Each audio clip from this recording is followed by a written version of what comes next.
partisipasi Bapak Ibu menghadiri undangan kami. Jadi saya mulai saja kegiatan kita pada pagi hari ini. Assalamualaikum warahmatullahi wabarakatuh. Salam sejahtera bagi kita semua. Om Swastiastu. Puji syukur kita panjatkan kehadapan Tuhan Yang Maha Kuasa karena pada pagi hari ini kita dapat berkumpul di tempat ini pada jam istirahat. Dalam kegiatan kami sebagai calon guru penggerak ingin berbagi praktik baik terkait dengan penerapan budaya positif di sekolah. Kami ucapkan terima kasih atas kesediaan Bapak Ibu semua menghadiri undangan kami. Semoga kegiatan kita sebentar bermanfaat bagi kita semua. Bagaimana kita menerapkan disiplin yang positif bagi anak-anak didik kita. Karena sejatinya menurut tujuan pendidikan nasional oleh Menteri yang baru ya Mas Nadiem, bahwa pembentukan karakter itu lebih diutamakan daripada kemampuan kognitif. Jadi bagaimana kita membentuk anak didik kita menjadi berkarakter yang berbudi pekerti luhur, yang memiliki nilai-nilai profil pelajar Pancasila yang mandiri, berpikir kritis, kreatif, berkebinekaan global, gitu ya. Beriman tentunya itu yang menjadi prioritas kita. Baik, jadi untuk mengawali ini, jadi kami akan memulai dengan materi menyebarkan pemahaman dan penerapan pengalaman budaya positif. Jadi ini akan dipaparkan oleh rekan kami, Ibu Satriani. Nanti selanjutnya akan ada analisis kasus dan mungkin kami minta bantuan Bapak Ibu. Mungkin pernah mengalami kasus seperti apa di kelasnya Bapak Ibu masing-masing. Nanti kita analisis sebenarnya peran kontrol kita di sini seperti apa. Itu sebagai pengantar saya. Selanjutnya saya persilahkan kepada Ibu Satri.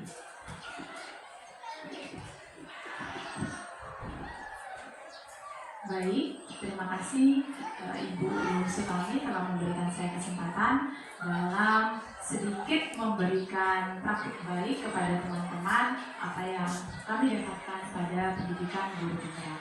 Jadi langsung saja di sini menyebarkan pemahaman dan penerapan pengalaman budaya positif. Selanjutnya dalam budaya positif di sini ada beberapa konsep intinya. Karena di konsep inti ini itu saling keterkaitan. Di sini saya akan membahas perubahan paradigma belajar dan disiplin positif. Selanjutnya nanti rekan saya Bu Mariam yaitu nilai kebajikan, kebutuhan dasar manusia, motivasi perilaku manusia, dan selanjutnya Ibu Sutami membahas tentang posisi kontrol guru, keyakinan kelas, dan segitiga restitusi. Langsung saja, di sini adalah perubahan paradigma belajar. Jadi pembelajaran dengan paradigma baru di sini merupakan pembelajaran yang dirancang berdasarkan prinsip pembelajaran berdiferensiasi, sehingga murid-murid belajar sesuai dengan kebutuhannya berdasarkan tahap perkembangan sesuai teori psikologi modern untuk mewujudkan profil pelajar Pancasila. Nah, kalau masalah profil pelajar Pancasila, saya rasa rekan-rekan sekalian sudah tahu semuanya. Dan tadi pembukaan Ibu Luh juga sempat membahas atau mengingatkan kembali tentang profil pelajar Pancasila. Jadi pembelajaran dengan paradigma baru di sini biasanya ini miskonsepsi ya tentang teori kontrol. Jadi menurut saya kasih ilustrasi seperti ini. Dulu saya minta bantuan kepada Bu Dian ya.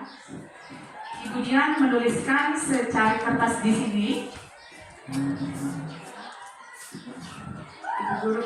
Bu Dian ini tulis benda apa yang Ibu Dian senangi atau yang paling penting. Ditulis. Sampai saja ya Ibu. Nah, Ibu Dian. Jadi benda apa yang Ibu senangi? Kemudian di sini Ibu menggenggam ya benda tersebut, kertas tersebut, dan sudah ada di dalamnya benda apa yang Ibu senangi atau Ibu merasa penting, berharga ya di dalam hidup Ibu Dian. Gitu. Nah, selanjutnya saya di sini sebagai teman dari ibu. Bagaimana caranya saya mau melihat isi yang ada di genggaman tangan ibu? Saya melakukan membujuk nih, bisa membujuk, bisa memaksa, bisa juga saya menghasut ibu, bisa juga. Itu saya menggunakan membujuk. Jadi seperti ini, misalnya, ibu boleh tidak saya melihat isi yang ada di genggaman ibu? Tidak bisa ya bu? Bolehlah sedikit. Tetap tidak bisa? Oh, karena ibu senangnya itu. Bagaimana ibu kalau saya melihat di di isinya ibu di genggamannya itu, bisa saya mungkin menyenangi benda itu sehingga ibu bisa kasih lihat saya? Tetap tidak bisa. Bertukar lagi bisa mungkin kalau misalnya saya sudah dikasih lihat, saya bagikan lagi sama teman-teman. Jadi banyak yang suka dengan benda yang ibu inginkan. Bisa mungkin saya melihatnya bu? Tetap tidak bisa ya bu? Ya, jadi ini poin pentingnya kita. Ibu Dian ini tidak mau memberikan saya atau melihat benda apa yang diinginkan ibu ini, Bu Dian.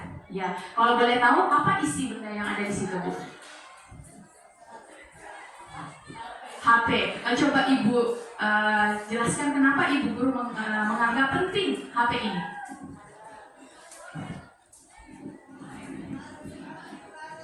Ya, baik, terima kasih. Kenapa di sini saya menulis HP sebagai benda yang menurut saya penting dalam kehidupan saya? Karena di dalam era teknologi saat ini semuanya itu bisa kita lakukan lewat HP, baik itu untuk mencari rezeki juga bisa melalui HP, kemudian ilmu juga semua dari HP yang bisa kita cari. Mungkin itu sehingga saya menulis HP. Terima kasih. Ayo mari sama-sama kita berikan aplaus untuk Ibu Dian ya. Jadi benar sekali yang dikatakan Ibu Dian, merasa penting karena sangat dibutuhkan oleh Ibu Dian. Nah, kita kembali lagi tentang teori kontrol yang paradigma baru ini. Bisa Bapak Ibu sekalian lihat bahwa ilusi kita guru awalnya itu mengontrol murid. Itu ilusi kita. Kemudian ilusi bahwa semua penguatan positif, efektif dan bermanfaat. Gitu. Tadi saya katakan di sini Ibu Dian bahwa saya ingin melihat nih apa benda yang ada di tangannya Ibu Dian yang dituliskan itu. Berarti bermanfaat juga kan dengan saya seperti itu. Selanjutnya ilusi bahwa kritik dan membuat rasa bersalah mampu menguatkan karakter ini. Selanjutnya ilusi bahwa orang dewasa berhak memaksa. Itu ilusi kita sebagai guru awalnya. Ya. Selanjutnya kita masuk di ini mengubah paradigma stimulus respon ke pendekatan teori kontrol. Yang tadi stimulus respon itu realitas kebutuhan kita sama. Jadi tadi Ibu Dian itu yang ditulis pentingnya adalah HP. Ternyata itu sama juga dengan yang saya butuhkan. Gitu.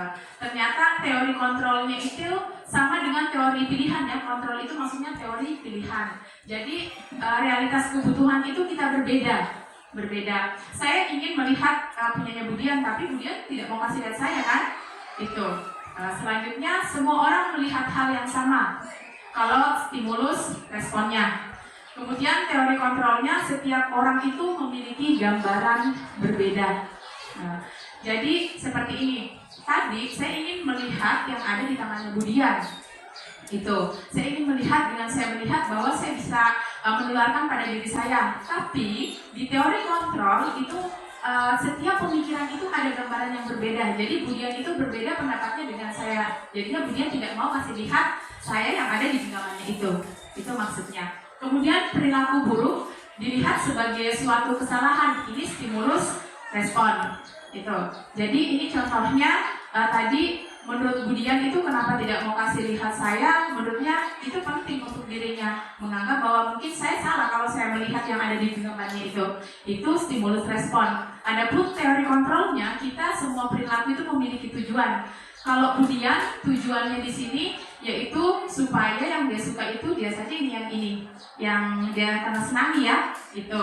Yang penting itu dia Bu Dian. Tapi kalau tujuan saya, itu saya bisa mengambil dari apa yang disenangi Ibu Dian. Itu tadi HP. Kemudian lagi stimulus responnya orang lain bisa mengontrol saya kalau stimulus respon. Tapi kalau teori kontrol Anda yang bisa mengontrol diri Anda. Seperti tadi, kalau teori kontrol itu, Budian tadi kan mengontrol dirinya sendiri, dia tidak mau indikasikan saya, berarti mengontrolnya pada diri dia sendiri. Kemudian saya pun juga seperti itu, saya mengontrol diri saya. Kalau saya mau berbuat kasar sama Ibu Dian, bisa saja saya berbuat kasar. Tapi karena ada teori kontrol, saya tidak berbuat kasar sama Budian. Jadi saya membiarkan Budian tetap menggenggam benda yang Ibu Dian senangi. Itu maksudnya. Kemudian di sini stimulus respon, saya bisa mengontrol orang lain. Itu. Jadi yang awalnya saya bisa mengontrol orang lain, ke teori kontrol, Anda tidak bisa mengontrol orang lain. Saya mau memaksa apa yang ada di pikiran saya ini mau masuk sama Ibu Dian, seperti itu. Tapi tidak bisa di teori kontrol. Kalau teori stimulus, saya harus memaksa Ibu Dian dengan berbagai cara yang saya lakukan. Gitu. Selanjutnya pemaksaan ada pada saat bujukan gagal, stimulus respon. Kalau saya mau paksa Budian, sembaranglah saya bisa mengeluarkan di sini. Atau saya bujuk nanti ada imbalannya atau apa. Itu stimulus respon. Teori kontrolnya itu kolaborasi dan konsensus menciptakan pilihan-pilihan baru. Maksudnya teori kontrol di bagian ini yaitu seperti ini. Tadi kan saya katakan saya mau melihat yang ada di genggamannya Ibu Dian. Saya mau melihat apa, tapi ternyata Budian tidak bisa. Saya kasih pilihan-pilihan baru, yaitu pilihannya di sini. Kalau saya sudah melihat, saya bagikan lagi sama teman-teman dengan benda yang disenangi Ibu Dian. Artinya ada kolaborasi di sini. Gitu. Selanjutnya stimulus respon, model berpikir menang atau kalah. Itu kalau stimulus respon. Kalau teori kontrol, kita model berpikirnya itu menang-menang. Seperti tadi, Budian tidak mau, tidak apa-apa. Saya pun tidak dikasih juga, tidak apa-apa. Nah, kalau kita kembali lagi kepada peserta didik di sini atau murid, bahwa pada dasarnya itu kita tidak bisa memaksa peserta didik. Itu apa yang mereka inginkan itu harus sesuai dengan apa yang mereka inginkan, bukan kita yang inginnya apa, kita mau seperti itu peserta didik. Itu. Jadi kita fokus mencari solusi, bukan fokus pada masalah. Itu maksudnya. Jadi selanjutnya dari perubahan paradigma baru, mulai dari stimulus, di sini stimulus, kemudian teori kontrol, itu dampaknya di disiplin positif. Jadi langsung saja disiplin positif itu berasal dari kata disiplin, yang artinya belajar. Disiplin itu mengacu pada disiplin diri yang memiliki tanggung jawab terhadap apa yang dilakukannya, berdasarkan nilai-nilai yang diyakini. Nanti sebentar itu akan dibahas nilai-nilai apa gitu. Disiplin positif juga merupakan salah satu cara penerapan disiplin yang bertujuan untuk menumbuhkan kesadaran serta memberdayakan murid tanpa imbalan penghargaan reward, ancaman atau hukuman. Jadi sudah digaris bawah penghargaan, ancaman atau reward. Nanti ini akan dibahas dengan rekan-rekan saya lebih spesifiknya apa sih penghargaan itu, apa sih ancaman itu, apa sih hukuman itu dalam konteks pembelajaran. Selanjutnya, sebagai pendidik, tujuan kita adalah menciptakan murid yang memiliki disiplin diri sehingga mereka berperilaku mengacu kepada nilai-nilai kebijakan universal dan memiliki motivasi intrinsik dalam perubahan perilaku ke arah yang lebih baik.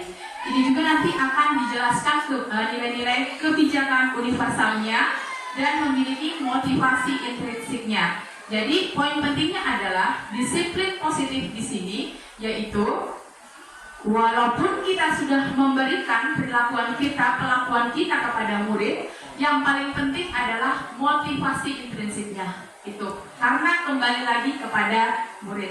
Jadi sekian saja untuk materi yang saya sampaikan. Saya kembalikan kepada moderator.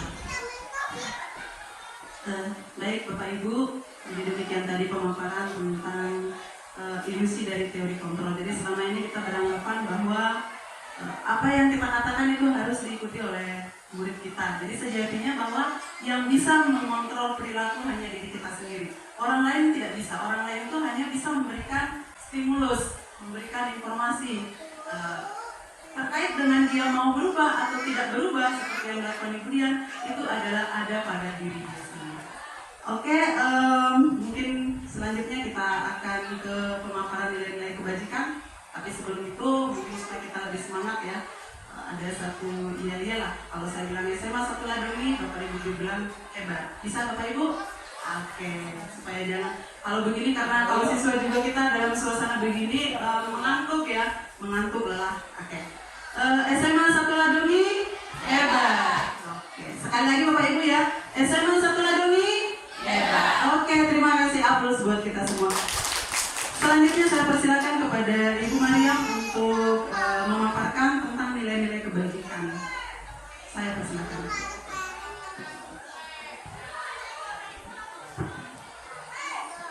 Terima kasih Bu atas kesempatannya.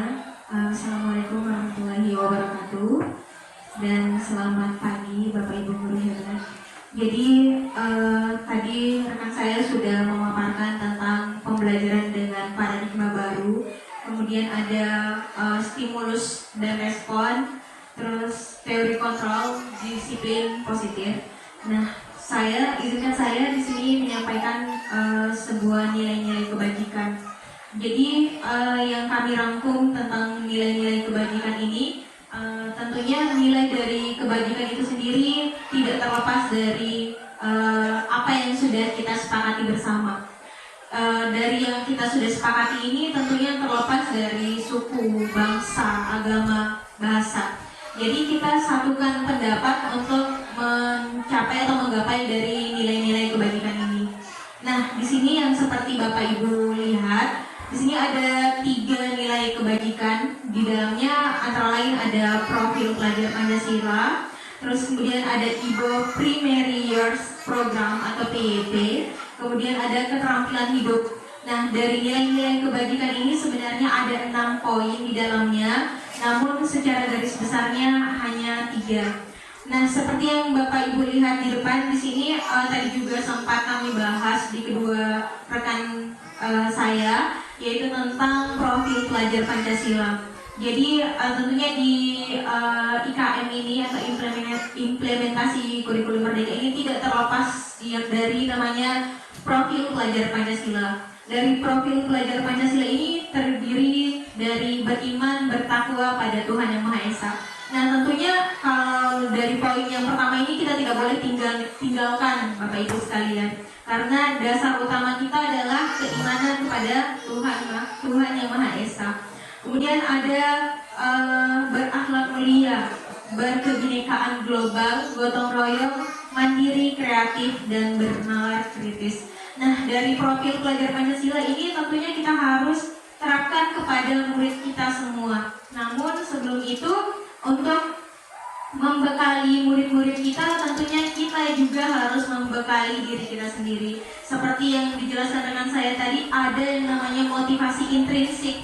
Jadi motivasi intrinsik itu adalah motivasi yang muncul dari dalam diri kita sendiri untuk melakukan sebuah perubahan, yaitu tujuannya adalah untuk peserta didik murid ini supaya lebih berkreasi atau kreatif atau maju dengan kodratnya masing-masing, karena sejatinya murid ini memiliki keunikannya masing-masing yang di dalamnya kita harus menuntun murid sesuai dengan jalannya. Namun tidak dibenarkan bahwa jalan itu harus belok begitu.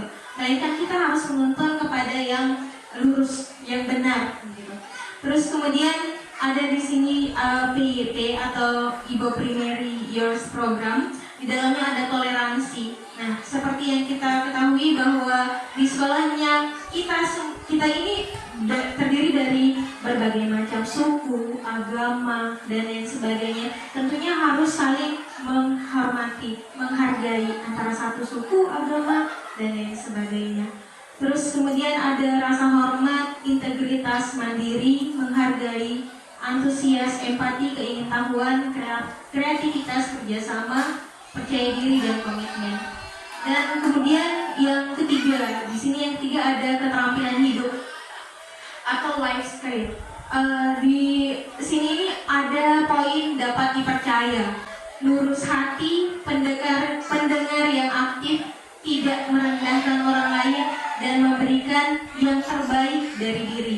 Nah, jadi di keterampilan hidup ini kita juga selain kita menghargai sesama rekan guru, kita juga ternyata harus menghargai dari peserta didik, di mana kita harus memberikan rasa hormat kepada peserta didik, yaitu dengan sesuai dengan apa yang dia inginkan gitu. Namun apa yang dia inginkan ini tidak boleh melenceng, melainkan kita kembali lagi kita yang harus menuntun.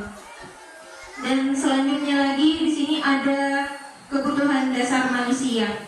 Nah, kebutuhan dasar manusia di sini ada pengertiannya, yaitu segala sesuatu yang kita lakukan untuk mendapatkan apa yang kita inginkan. Seluruh tindakan yang kita lakukan memiliki tujuan tertentu, dan semua usaha terbaik yang kita lakukan adalah dalam rangka agar kebutuhan dasar kita terpenuhi dengan baik.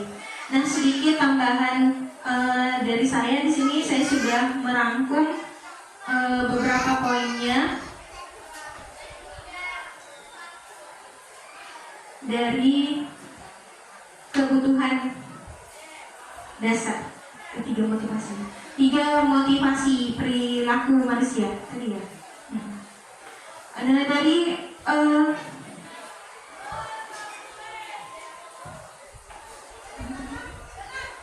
maaf, Bapak Ibu, maaf.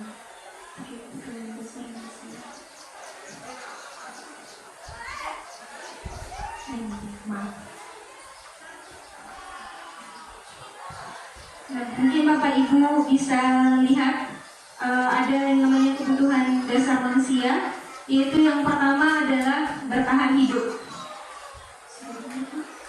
Bertahan hidup yaitu berkaitan dengan kesehatan, rumah, makanan, dan rasa aman atau sandang, pangan, papan.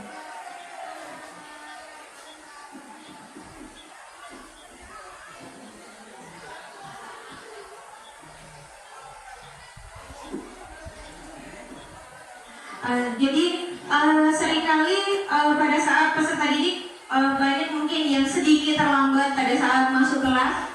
Jadi mereka melakukan itu, ada latar belakang yang harus kita ketahui. Nah, salah satunya adalah dari kebutuhan dasarnya ini. Jadi ada yang namanya bertahan hidup. Mungkin setelah murid tersebut terlambat, kita harus tanya dulu kenapa nak terlambat. Tidak langsung diberikan sanksi dari dari murid yang terlambat itu, tapi ditanya. Kalau misalnya dia memang belum makan dari rumahnya, mungkin kita berikan keringanan kepada murid tersebut untuk bisa mengisi perutnya. Karena kalau dengan keadaan yang lapar, murid juga tidak akan berkonsentrasi, akhirnya membuat kegaduhan di dalam ruangan. Nah, kemudian di sini ada kasih sayang dan kebutuhan rasa diterima. Nah, di sini pengertiannya keinginan tetap terhubungnya entah dengan teman, terus kemudian guru, ataupun kelompok yang lainnya di mana tempatnya berada. Terus di sini seperti yang tadi sempat dibahas, bahwa keinginan rasa diterima itu sesuai dengan kodrat yang dimiliki peserta didik. Kalau dalam pembelajaran mungkin kita bisa bedakan mana peserta didik yang memiliki gaya belajar visual, terus kemudian kinestetik ataupun auditori, sehingga mereka bisa mengembangkan minat dan bakatnya sesuai apa yang dia mau, apa yang dia miliki. Terus kemudian ada kebebasan yang ketiga. Kebebasan di sini adalah dalam artian kebutuhan untuk membuat pilihan. Nah, kebutuhan ini murid diberikan kesempatan membuat pilihan dan bertanggung jawab atas pilihannya. Namun, memberikan kebebasan bukan berarti membiarkan murid melakukan apa saja yang mereka mau. Nah, dalam artian kita berikan mereka kebebasan dalam membuat sebuah keputusan. Misalnya dalam proses pembelajaran, ingin model pembelajaran yang seperti apa dan bagaimana yang kalian inginkan, sehingga menciptakan suasana yang aktif di kelas. Jadi kita berikan kesempatan kepada mereka untuk mengambil keputusan itu. Dalam artian jangan melenceng dari yang yang sudah aturan-aturan yang berlaku. Makanya kita sebagai pendidik atau harus menuntun murid tersebut. Kemudian yang keempat di sini ada kebutuhan kesenangan, yaitu memasukkan kegiatan yang menyenangkan di dalam kelas. Nah, ini juga terkait dengan model pembelajaran yang kita gunakan. Nah, jadi dari model pembelajaran ini banyak yang bisa Bapak Ibu gunakan di dalam kelas, dari sumber-sumber lain mungkin Bapak Ibu bisa adopsi nanti. Terus kemudian bisa juga kita tambahkan semacam ice breaking di dalamnya supaya suasana kelas ini tidak redup, ada suasana yang menyenangkan di dalamnya. Kemudian ada yang kelima, penguasaan. Nah, penguasaan di sini murid memiliki kebutuhan untuk merasa kompeten. Nah, ini biasanya kita dapatkan murid di dalam kelas itu ya, biasanya bersifat menonjol, harus menonjol dari teman-temannya yang lain. Nah, jadi ini ada kebutuhannya, yaitu tentang dia untuk merasa kompeten. Jadi dengan ciri-ciri ini dia menjadi murid yang kebutuhan dasarnya akan penguasaan yang tinggi, biasanya ingin menjadi seorang pemimpin. Jadi dengan ciri-ciri itu peserta didik ini harus menonjol dari yang lain. Nah, kemudian dari kebutuhan dasar ini, makanya kita sebagai guru harus memahami kebutuhan dasar murid supaya kita tahu apa alasan dibalik tingkah laku yang murid tampakkan kepada kita, supaya kita tahu alasannya apa. Makanya kita harus merujuk kepada kebutuhan dasarnya itu. Nah, selanjutnya ada yang namanya 3 motivasi perilaku manusia. Di sini ada 3. Tadi juga sudah ditampilkan sudah dirangkumkan di rekan saya. Namun di sana secara garis besarnya. Mungkin di sini saya bisa tampilkan dengan sedikit saja penjelasannya. Nah, jadi ada kebutuhan dasar manusia, yaitu yang pertama untuk menghindari ketidaknyamanan atau hukuman. Kemudian untuk mendapatkan imbalan atau penghargaan dari orang lain. Dan yang 3, untuk menjadi orang yang mereka inginkan dan menghargai diri sendiri dengan nilai-nilai yang mereka percaya. Jadi sedikit ini penjelasannya, Bapak Ibu bisa dilihat atau kecil sekali. Bagaimana Bapak Ibu? Sudah bisa dilihat?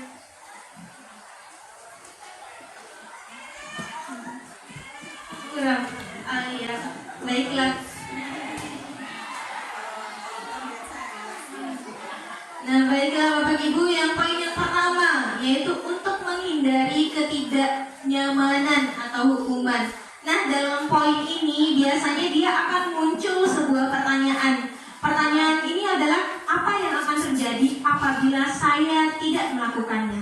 Nah, menurut Bapak Ibu sekalian, dari Bapak Ibu perhatikan murid-muridnya kita, selama ini kira-kira ada tidak ciri-ciri dari murid yang dari poin untuk menghindari ketidaknyamanan atau hukuman?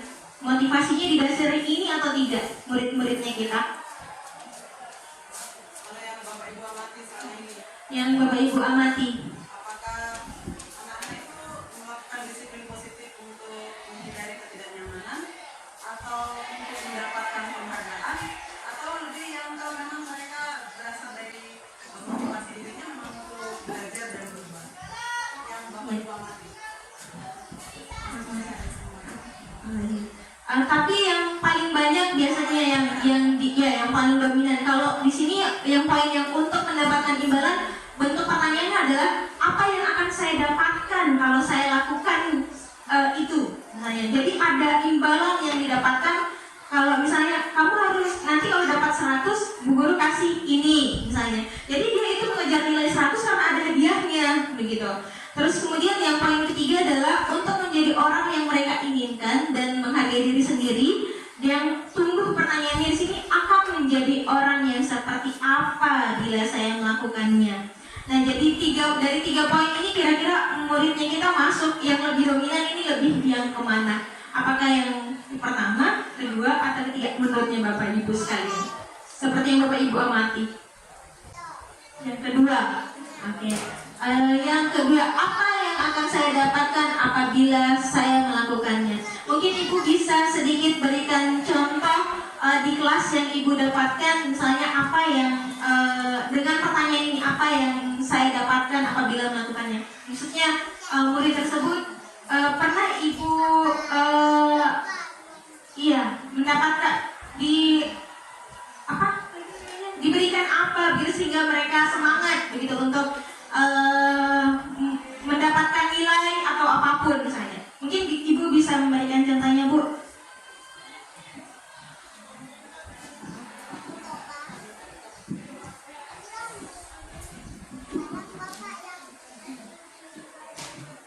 Ya, contohnya misalnya mereka disuruh maju ke depan, tapi mereka malu, begitu ragu. Akhirnya kita guru pendidik memberikan hadiah, contohnya dengan memberikan nilai yang bagus kalau dia mau maju ke depan. Seperti itu. Terima kasih. Saya lagi juga biasa di kelas itu anak-anak kan malas mengerjakan tugas. Jadi saya beri kesempatan, silakan kerjakan itu tugasnya. Kalau memang selesai saya kasih nilai. Itu penghargaan yang bisa, yang supaya mereka semangat juga mengerjakan tugas. Demikian.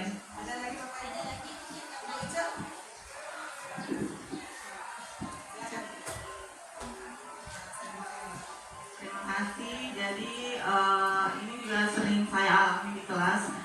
Apalagi misalkan saya sering mendapati itu anak-anak, apalagi di jam terakhir ya Bu, itu sudah banyak yang mengantuk, kemudian lapar, ditambah lagi kalau misalkan dia lihat temannya sudah pada pakai tas. Nah itu merupakan situ tantangan bagi saya, bagaimana caranya ini supaya anak-anak itu dia fokus di kelas itu. Nah makanya biasa untuk menggugah semangat belajarnya walaupun di jam-jam terakhir ini, jadi saya itu biasa memberikan anak-anak itu kuis.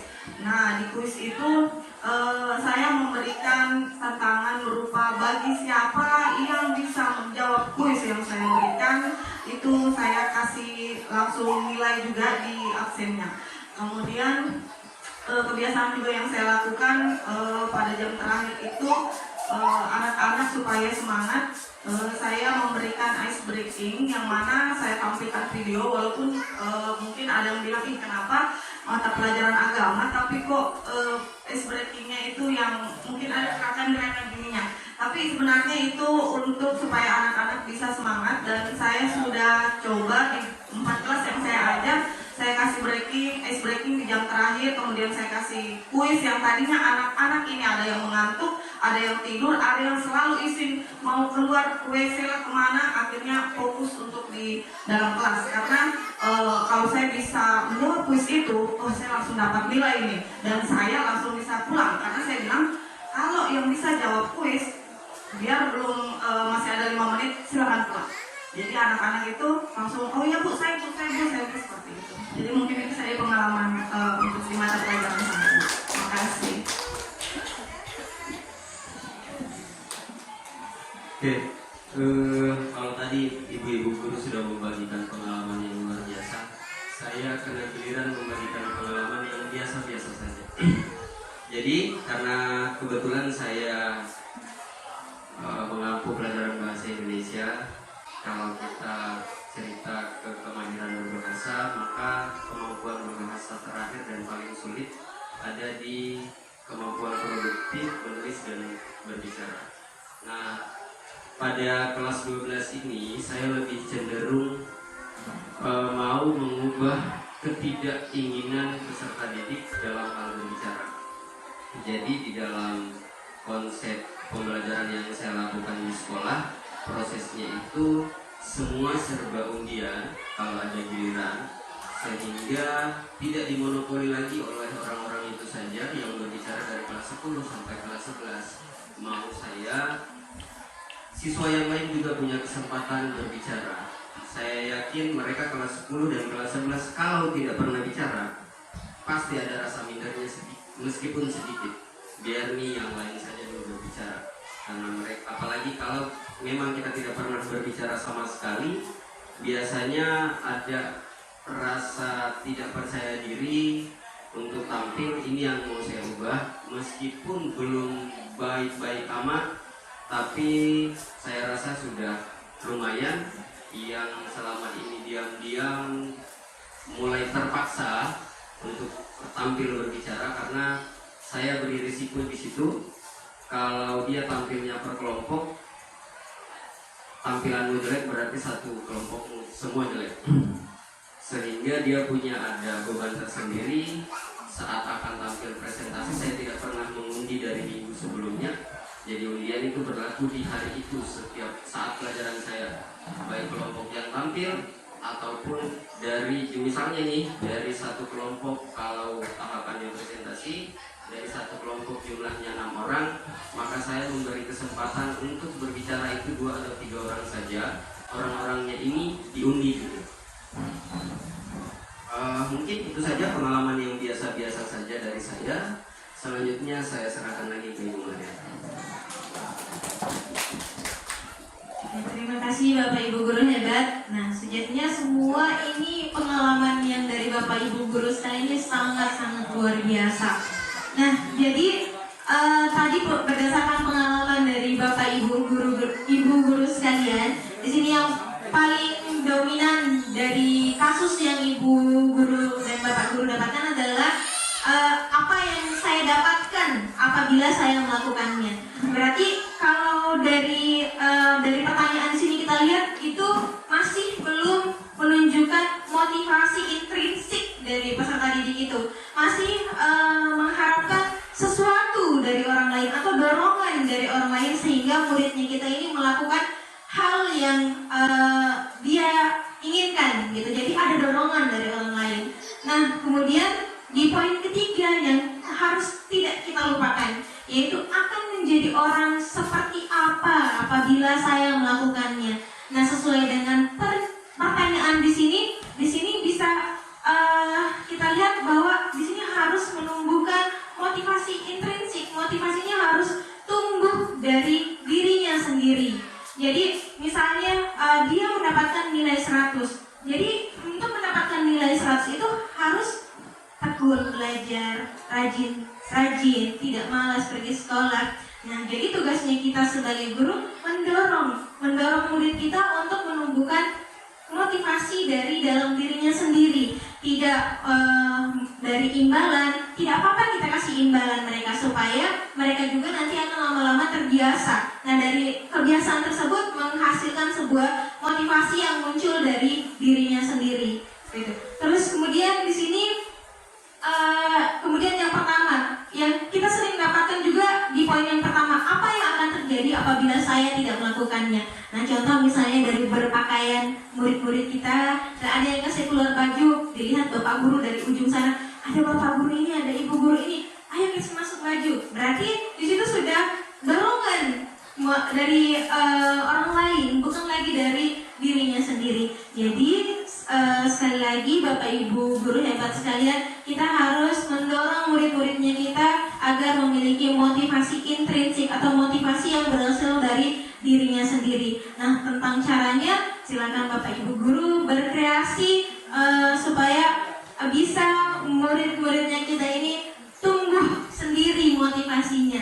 Mungkin itu saja dari saya, Bapak Ibu guru hebat sekalian. Terima kasih. Selanjutnya saya kembalikan kepada moderator.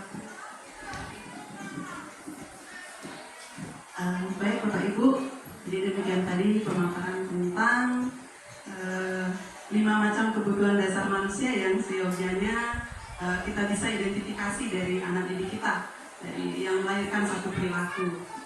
Kemudian ada juga dari 3 motivasi yang mendasari perilaku disiplin. Jadi Bapak Ibu tadi sudah berbagi pengalaman hebat yang sangat menginspirasi kami juga, mudah-mudahan kedepannya seperti yang disampaikan oleh Bapak Indra, bagaimana supaya proses belajar berbicara yang dia tampilkan itu tidak hanya dimonopoli oleh siswa tertentu saja, tapi bisa menyebar ke siswa-siswa lainnya. Siswa-siswa lainnya juga punya kesempatan untuk itu. Jadi mungkin sesuai kesepakatan mungkin yang dimaksud dengan Pak Indra bahwa itu dilakukan dengan diundi. Nah, ini sungguh keren, saya kira bisa kita adopsi ya ke depannya untuk pembelajaran kita ke depannya.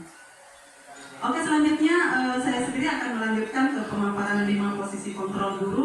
Ini mungkin kita lebih ke yang praktek aja ya. Saya mau mengajukan satu kasus, contohnya Nur Alim. Contohnya Nur Alim ini yang selalu datang terlambat. Contohnya ya kayak gitu. Oke ya, kalau gitu jangan berat sarannya Pak KS, jangan kita sebut nama ya. Anggap si A ya, si A ini selalu datang terlambat nih. Oke, Ibu, tolong dikembalikan juga ya. Dan Nur Alam nanti.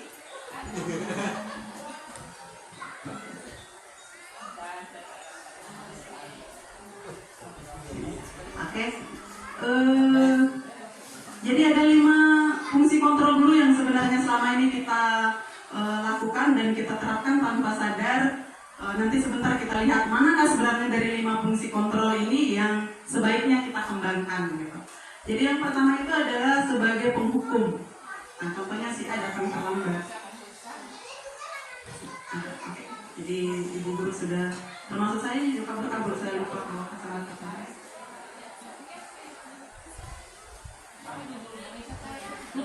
Oke, kalau begitu lihat saya saja Bu. Saya akan berbicara, mudah-mudahan bisa dijelas ya. Jadi posisi yang pertama itu kita sebagai penghukum. Jadi tadi kita sepakat jangan sebut nama, nanti didengar oleh siswa dia merasa kecil hati gitu ya. Si A selalu datang terlambat, jadi begitu terlambat langsung kita bilang, kamu sudah jam berapa nih? Sudah jam, misalnya anak-anak menjawab sudah 7.30. Kenapa kamu datang terlambat? Padahal rumahmu kan dekat sini, misalnya ada yang meladongi. Kamu naik motor kan ke sini. Nah sekarang sebagai hukumannya kamu lari keliling lapangan basket sebanyak 2 kali. Misalnya kan seperti itu. Atau misalnya yang sering saya lakukan lah, atau Pak Indra lakukan. Udah sini kamu yang terlambat sini nih, cabut rumput di sana. Nah, gitu ya. Jadi kita tidak mengidentifikasi anak-anak kenapa datang terlambat. Mungkin saja dia di jalan dia jatuh, ya kemudian motornya mungkin saja tiba-tiba ngadat.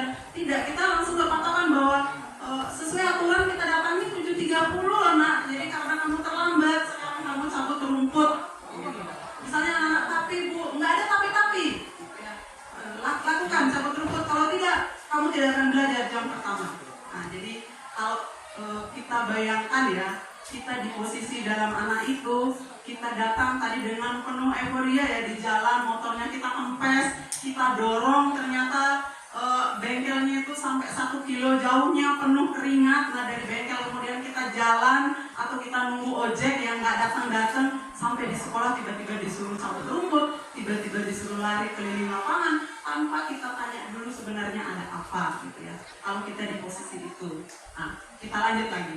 Sebentar saya akan ingin mendengar pendapat Bapak Ibu. Selanjutnya adalah ke posisi sebagai pembuat rasa bersalah. Nah, jujur saja Bapak Ibu, saya sering melakukan ini. Misalnya anak-anak yang tidak mau belajar ya, kita sudah menjelaskan dengan baik ya, membuat PPT, ice breaking dengan maksud seperti yang dilakukan Ibu Ice tadi. Tapi faktanya ya, kita bicara fakta ini, ada 2-3 orang yang ya seperti itu. Kalau ice breaking oke lah, mungkin dia masih bergerak, tapi tiba disuruh lagi misalnya mengerjakan tugas, dia akan kembali lagi tidur gitu ya. Nah, yang seperti ini kadang saya melakukan seperti ini, dan ternyata mungkin sebentar kita bahas. Saya bilang sini nak, kamu itu loh nak, misalnya saya panggil si A ya. Saya ini ngomongnya yang tadi penghukum itu saya memang tak, nggak ada pokoknya kamu harus cabut rumput sekarang, ini karena kamu udah terlambat gitu ya. Tapi ini yang untuk membuat rasa bersalah, saya ngomongnya lambat. Kamu itu loh nak, ibu ini sudah susah payah loh, berusaha untuk ngajarin kamu gitu ya. Udah buat PPT, udah kita ice breaking, kok kamu malah malas-malasan belajar? Kamu nggak pikirkan kah orang tua kamu itu loh nak, gitu ya. Di sana panas-panasan mereka bekerja supaya kamu bisa datang ke sekolah, bisa naik motor, bisa berpakaian, gitu ya. Tujuannya mereka orang tua itu supaya kamu itu bisa menjadi sukses. Tapi apa yang kamu lakukan? Coba pikirkan itu nak. Jadi si anak pasti akan menunduk itu Bapak Ibu. Ya menunduk, dia akan merasa bersalah dalam dirinya, gitu ya. Merasa bersalah dalam dirinya. Tetapi apakah ini efektif gitu ya? Ternyata tidak Bapak Ibu ya. Ternyata dia akan menanamkan bahwa oh saya ini sudah sudah gagal loh, ini saya udah gagal, udah tidak memenuhi harapan orang tua gitu ya. Kita lanjut ke posisi yang ketiga, yaitu sebagai teman. Nah, sebagai teman ini kebalikan tadi, dia dengan penuh seperti teman ya. Oi misalnya, kamu terlambat lagi sekarang, ini sudah jam berapa nih? Sudah jam 7.30 Bu. Nah, padahal kamu larinya paling kencang, kalau naik motor kencang-kencang, kenapa bisa terlambat gitu ya. Nah, misalnya dia Bu, karena kita memancingnya dengan sebagai teman, jadi dia juga merasa nyaman. Misalnya Bu, saya terlambat bangun, tadi malam saya main game sampai jam 2 misalnya, seperti itu. Aduh kamu ini, ya udah masuk cepat sana, nanti ibu guru yang anukan itu absen di depan. Nah kayak begini kan kita kesannya kita mau melindungi si anak ini, mau menjadikan dia teman dan melindungi dari salahnya itu. Di sisi lain mungkin positif karena kita menjadi dianggap sebagai teman, anak merasa nyaman. Tapi di sisi lain dari segi kita menerapkan disiplin positif itu ternyata tidak bagus. Jadi anak-anak merasa tergantung pada kita gitu ya. Kita merasa dilindungi kok, kalau sama ibu lu kita nggak dihukum Ji, malahan kita tidak ditulis terlambat Ji gitu misalnya. Tapi kalau sama Pak Guru si A, dia langsung hukum kita misalnya, seperti itu. Jadi selanjutnya ke posisi yang sebagai manajer, sebagai pemantau. Nah, yang sebagai pemantau ini membuat identitas sukses dalam dirinya. Jadi seperti tadi misalnya si A datang terlambat, kita bilang, kenapa bisa terlambat nak? Sudah jam berapa ini nak? Sudah jam 7.30. Kamu tahu nggak peraturan yang ada di sekolah? Data ya, data tidak menunjukkan emosi garang, tidak juga sebagai sporty yang kayak teman tadi gitu ya. Kita data. Kamu tahu nggak aturan di sekolah ini? Iya Bu, saya harusnya datang jam 7, tapi ini sudah jam 7.30. Nah, kenapa kira-kira kamu terlambat? Ada apa tadi di jalan sampai kamu terlambat? Misalnya anak-anak mengatakan dia motornya rusak, atau ada, bisa kamu tunjukkan nggak videonya tadi waktu kamu dorong motor ke bengkel misalnya, seperti itu ya. Ini tetap kita selusuri, ini kita sebagai pemantau loh, apa benar alasan yang dilakukan, jangan sampai hanya akal-akalannya seperti itu.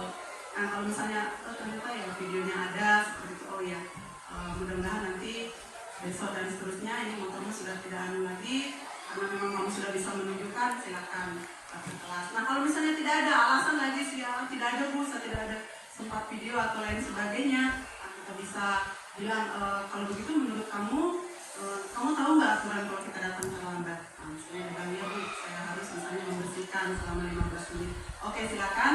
Jadi sekarang kamu membersihkan 15 menit, Ibu tunggu, setelah itu kamu masuk di kelas. Nah jadi kita memantau perbedaannya dengan tadi, anak-anak yang menemukan sendiri ya bahwa konsekuensi dari tindakan terlambatnya itu seperti apa, dan dia melaksanakan, kita tetap pantau. Nah seperti ini, walaupun mungkin ada konsekuensi negatif lainnya, yaitu bahwa dia tidak mengikuti pelajaran selama 15 menit karena harus mencabut rapor sesuai dengan konsekuensi yang disepakati. Nah selanjutnya fungsi terakhir, fungsi kontrol dulu yang sebaiknya, dan ini memang agak sulit kita terapkan. Tadi saya sempat bincang-bincang dengan Bapak Kepala Sekolah, juga dengan Bapak Wakasek Kesiswaan. Ini sebagai manajer ya. Jadi seperti yang dibilang Ibu Mariam, fungsi kontrol sebagai manajer ini setingkat lebih bagus dari pemantau tadi. Jadi kalau tadi kita mengingatkan tentang konsekuensi, anak-anak tetap menjalankan konsekuensi itu dengan catatan bahwa memang suatu tindakan pasti ada hukumannya ya, atau ada konsekuensi yang harus dijalankan walaupun mengorbankan jam mata pelajaran. Nah kalau manajer ini tidak. Jadi manajer ini kita menuntun anak didik kita seperti tadi, tetapi kita bilang terus rencana perubahan kamu ke depan supaya kamu tidak terlambat kira-kira seperti apa. Nah, misalnya padahal tadi kamu itu seandainya kamu datang pagi, walaupun motormu kamu rusak, masih ada loh temanmu yang di belakang yang mungkin bisa kamu ikuti sampai ke sekolah sehingga kamu tidak datang terlambat. Nah motormu itu nanti setelah pulang sekolah baru diurus. Apa bisa seperti itu? Misalnya seperti itu. Jadi anak-anak bisa menekan, oh ya Bu, jadi lain kali nanti saya akan datang lebih awal karena motor saya memang ini ngadat-ngadatan. Nanti saya akan datang lebih awal sehingga kalaupun ada masalah dengan motor saya bisa ikut sama teman saya. Oh iya, jadi itulah rencana perubahan yang diharapkan lahir dari anak didik itu sendiri, gitu ya. Nah, Cuma ini memang banyak tantangannya Bapak Ibu. Kita butuh latihan, kita butuh punya kesabaran ekstra lebih besar ya. Mudah-mudahan kita semua bisa melakukan di depannya. Baik, kita lanjutkan Bapak Ibu diskusi kita. Selanjutnya ke pembentukan keyakinan kelas. Kita tidak usah terlalu berlama-lama di sini. Saya sudah melihat Bapak Ibu guru hebat di kelasnya masing-masing sudah banyak tertempel keyakinan-keyakinan kelas ya. Jadi saya kira ini sudah tidak perlu lagi. Dan ini memang saya semangati buat Bapak Ibu guru yang belum membuat keyakinan kelas, mari kita buat itu ya. Jadi kita libatkan anak didik kita untuk menuliskan satu pernyataan yang bisa mendukung pembelajaran kita lebih efektif dan dilaksanakan oleh seluruh warga kelas, termasuk kita ya, termasuk kita sebagai, kalau misalnya kita bilang sama anak didik kita, mohon maaf ya, di keyakinan kelas sudah ada misalnya memulai dan mengakhiri pembelajaran tepat waktu misalnya ya, maka kita juga sebagai guru memulai dan mengakhiri pembelajaran tepat waktu, supaya jangan kita kesannya mendidik anak kita supaya disiplin, kita sendiri tidak disiplin. Nah ini akan menjadi contoh yang kurang bagus. Tapi saya yakin Bapak Ibu guru di sini sudah melakukan, apalagi tadi ada seret pendapat dengan teman-teman, sudah semuanya bagus sekali. Bagaimana upaya menciptakan pembelajaran yang baik di sekolah. Baik, kita lanjut ke segitiga restitusi.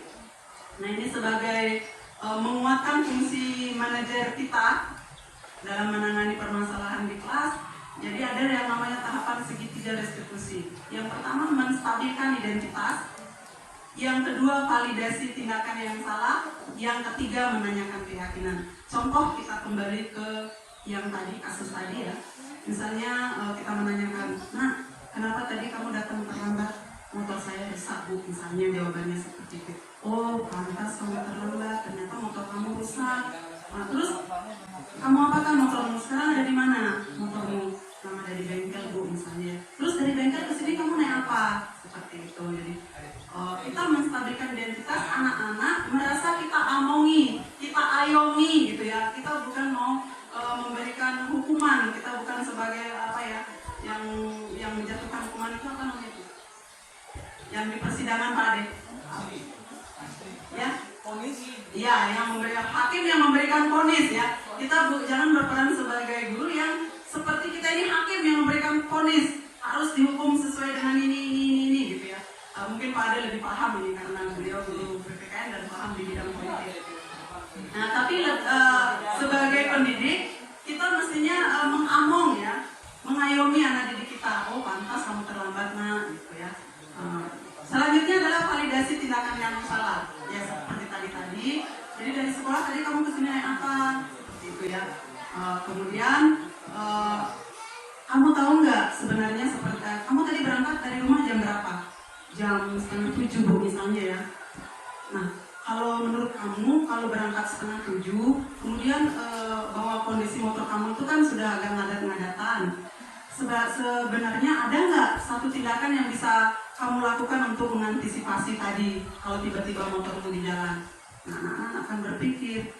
Misalnya dia tidak bisa berpikir, kalau misalnya kamu datang pagi tadi nak jam 6 begitu tiba-tiba motormu di jalan rusak, kira-kira ada kan teman kamu yang bisa bantu misalnya gitu. Jadi kita validasi kesalahan yang dilakukan sambil si anak-anak berpikir bahwa oh ternyata iya saya bisa perbaiki loh kesalahan saya gitu. Kemudian yang ketiga menanyakan keyakinan, menanyakan rencana perubahan ke depannya.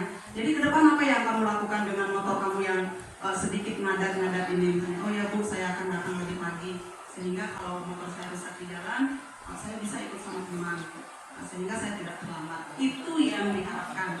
Jadi dari 3 tahapan, yang pertama adalah menstabilkan identitas, jadi anak-anak merasa diayomi, rasa percaya dirinya menjadi tumbuh.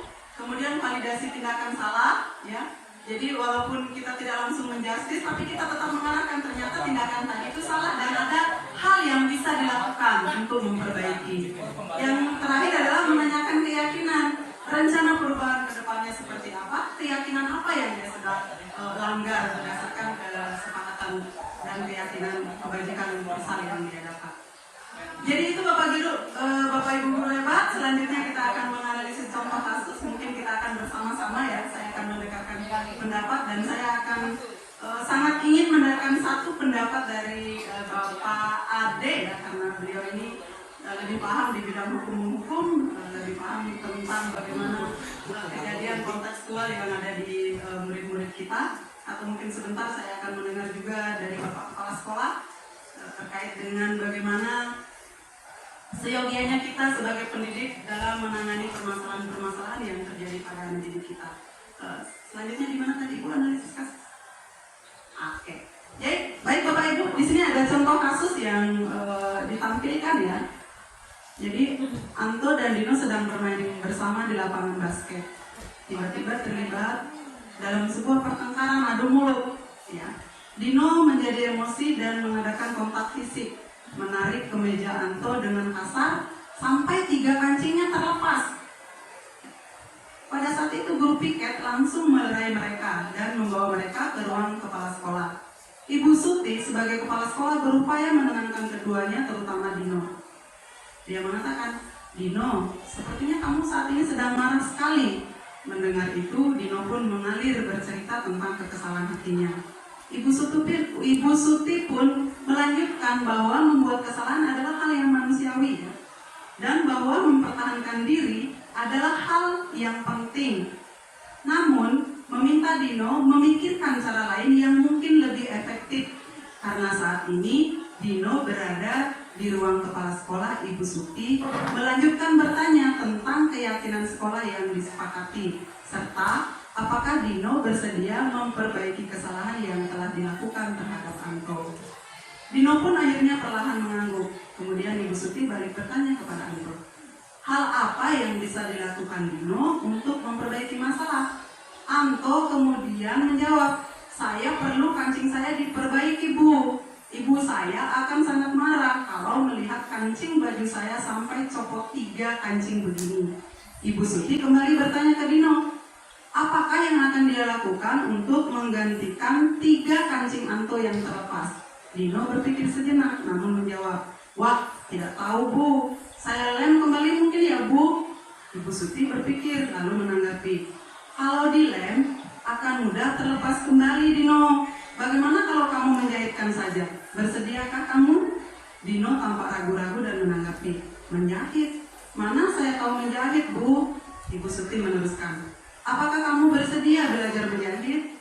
Dino berpikir sejenak, memandang ke meja Anto dan menanggapi, yang mengajari saya siapa Bu? Dengan cepat Ibu Suti menjawab, Pak Irfan, guru tata busana. Dino kembali diam sejenak, memandang ke meja Anto yang tanpa kancing. Akhirnya Dino mengangguk tanda menyetujui, dan sepanjang siang itu Dino belajar menjahit dan memperbaiki kemeja Anto.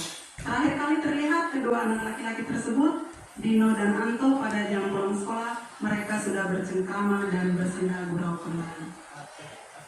Baik, nah sekarang Bapak Ibu, saya bisa minta tolong ya. Jadi dari kelima fungsi kontrol tadi yang kita sudah pelajari sebagai penghukum, mungkin bisa kembali ya sebentar. Sebagai penghukum, sebagai pembuat rasa bersalah, kemudian sebagai teman, kemudian sebagai pemantau, sebagai manajer, ataukah segitiga restitusi yang sudah kita pelajari ini, yang dilakukan Ibu Suti ini seperti apa?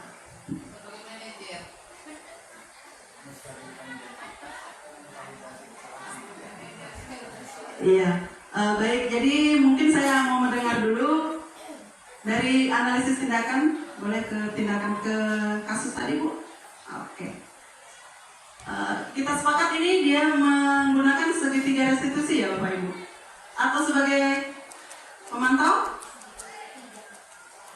Menurut Ibu Winten apa ini yang diterapkan Ibu Suti dalam hal menangani kasus ini?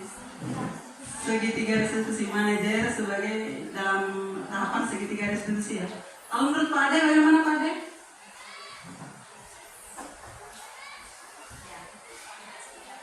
Manajer dia dalam kalimat memantau juga. Oke. Dengan menerapkan tahapan segitiga restitusi Pak ya. Oke. Baik. Jadi kita sudah sepakat ya.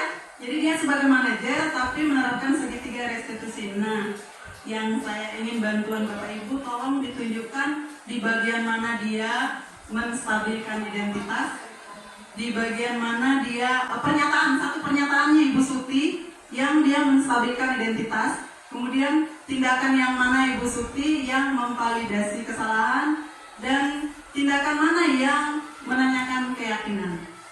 Baik, saya ingin mendengar pendapatnya Bapak Ibu Guru.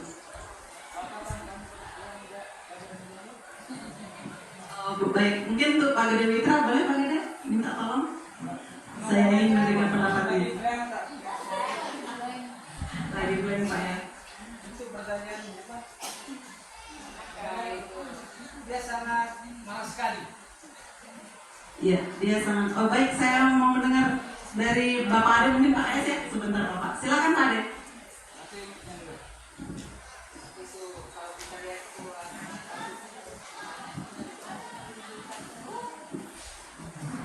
Ya, kalau saya coba menyimak daripada kasus tersebut, di mana kepala sekolah itu dia langsung menanyakan Ibu Suti ya, langsung menanyakan kepada anak tersebut, si Dino ya, dengan pertanyaan,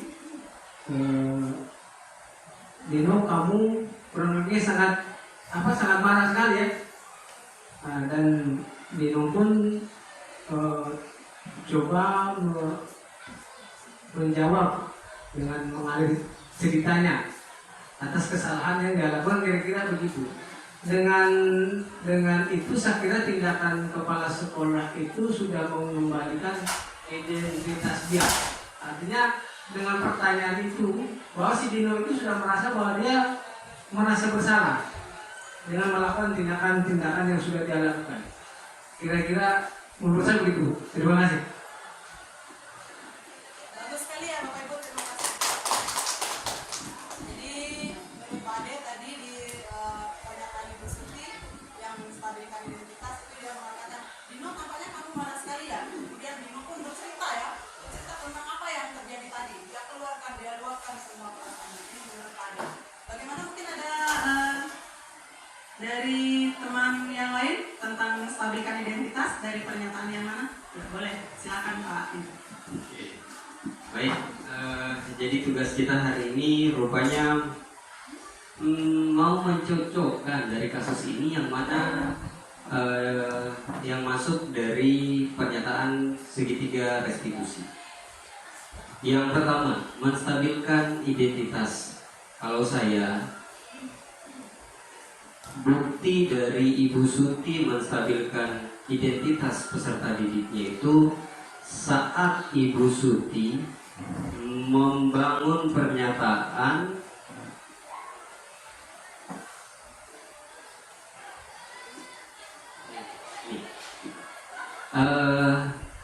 Ibu Suti pun melanjutkan bahwa membuat kesalahan adalah hal yang manusiawi dan bahwa mempertahankan diri adalah hal yang penting.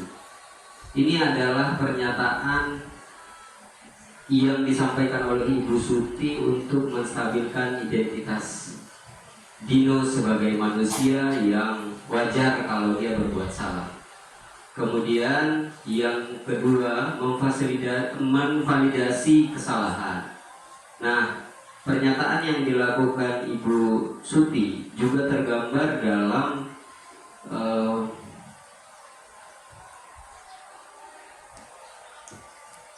ini.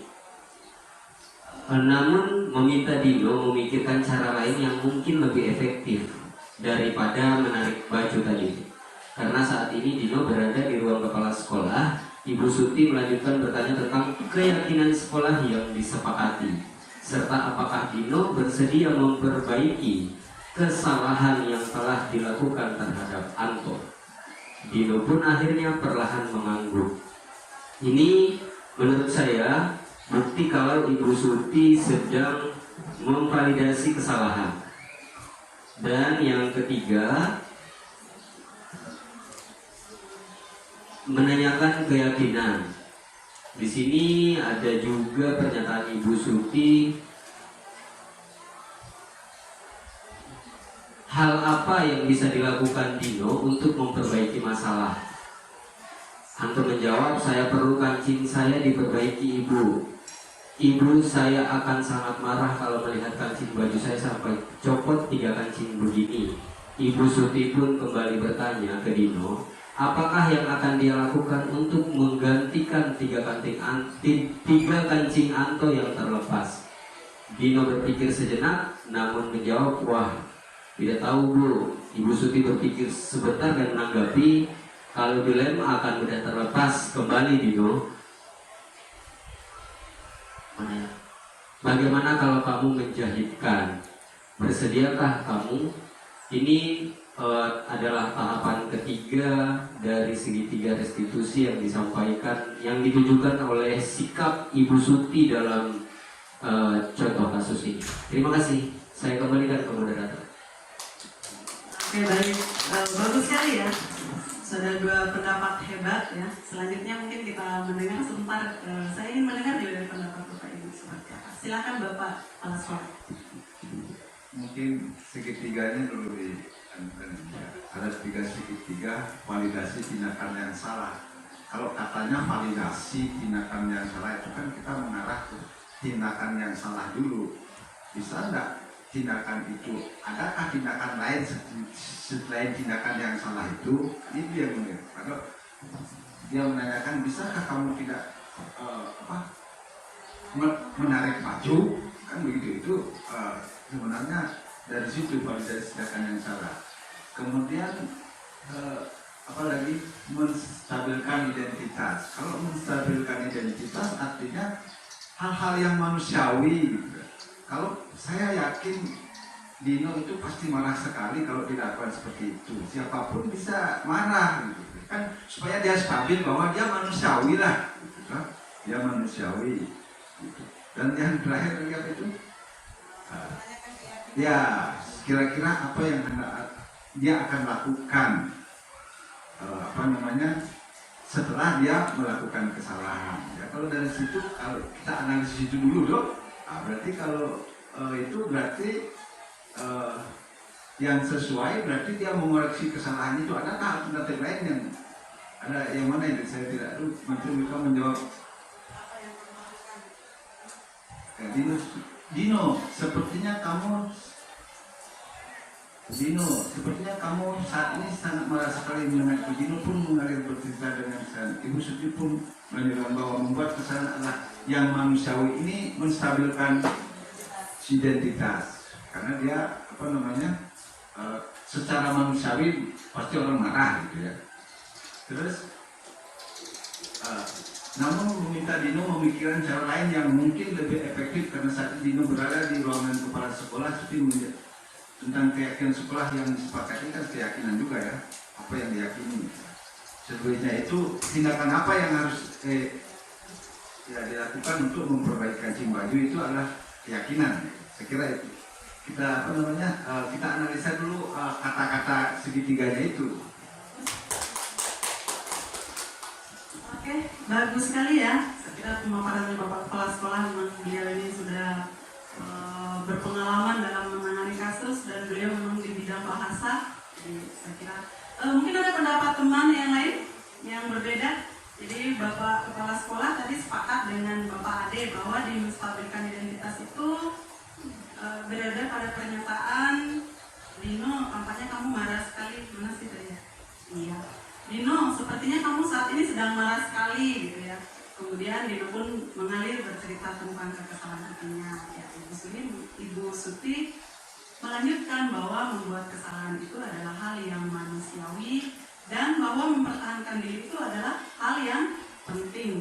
Jadi seperti Bapak Kepala Sekolah mungkin tadi, atau mungkin ada pendapat teman yang lain. Sepakat ya? Oke.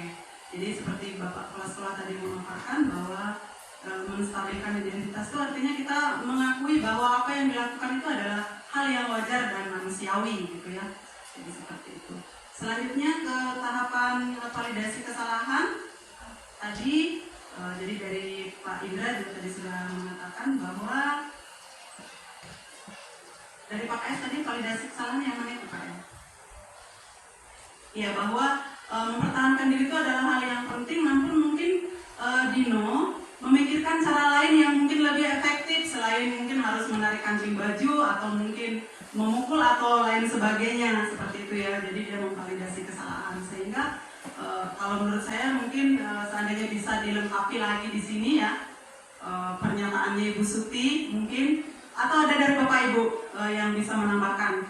Kira-kira di validasi kesalahan ini setelah mengatakan bahwa sebenarnya Dino mungkin bisa kamu pikirkan cara lain yang lebih efektif selain menarik kancing baju, atau bisa ada ditambahkan dari pernyataan Ibu Suti yang memvalidasi kesalahan.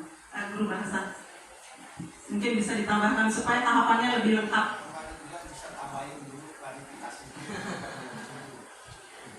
Iya. Atau Ibu Marcelina, bagaimana Bu Marcelina ya? Gimana Bu Marcelina?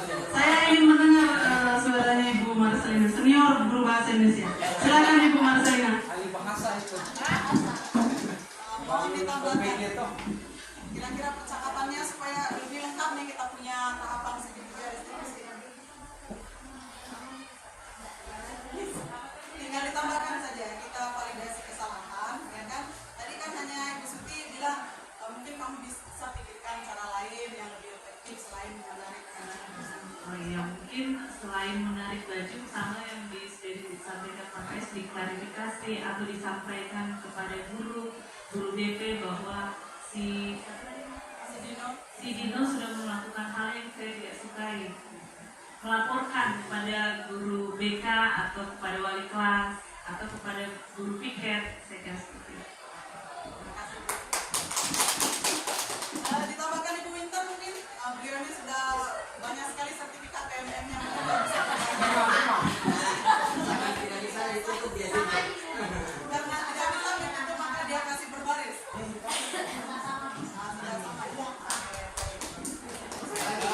Oke, saya sangat berterima kasih Pak. Kalau saya, karena di situ ada kata validasi dan juga ada kata kesalahan. Kata kesalahan ini ada karena ada kata kebenaran. Kalau kebenaran tidak ada, secara otomatis kesalahan juga tidak ada. Semua berjalan biasa saja karena tidak ada pembandingnya. Kalau saya, barangkali Ibu Suti perlu menyampaikan atau membuat pernyataan yang memantik Dino supaya bisa menjawab sendiri bahwa perbuatannya itu benar atau salah secara nilai-nilai kebajikan yang dianutnya. Mungkin demikian, saya kembalikan ke Ibu Moderator. Oke, kalau sudah dibahas Mi yang bicara, saya menyerah. Sudah itu Mi yang dimaksud ya. Jadi sebenarnya validasi kesalahan itu setelah kita membenarkan itu dengan tahapan bahwa dia itu adalah manusiawi dengan menstabilkan identitasnya, kemudian kita akan memancing satu pertanyaan supaya si anak ini memang apa yang dilakukan ini memang salah, begitu. Dan seperti kemarin saya juga pernah memanggil waktu kasus upacara itu anak-anak yang berteriak, mungkin Bapak Ibu semua dengar ya, pada saat mengucapkan doa ya, saya bersama Ibu Satri mencoba untuk menerapkan segitiga restitusi di situ. Ya, mudah-mudahan ke depan teman-teman juga bisa berbagi pengalamannya. Mari kita berusaha untuk bagaimana memegang peran kita sebagai manajer. Masih ada kasus itu? Oke. Jadi mungkin selanjutnya kita ke teman-teman saja. Mungkin apakah pernah mengalami satu kasus dan bagaimana cara Ibu menanganinya? Kita telaah sendiri di sini, kita telaah bersama di sini. Atau mungkin ada satu kasus yang tidak bisa diselesaikan. Nah, bagaimana dari segitiga restitusi ini, apa yang harus kita lakukan kalau dalam mendapatkan kasus seperti itu? Mungkin Bapak Ibu boleh berbagi pengalaman. Silakan Pak Ayas. Ya, saya juga punya pengalaman menangani anak-anak. Anak-anak sebenarnya dia tahu bahwa disiplin itu penting.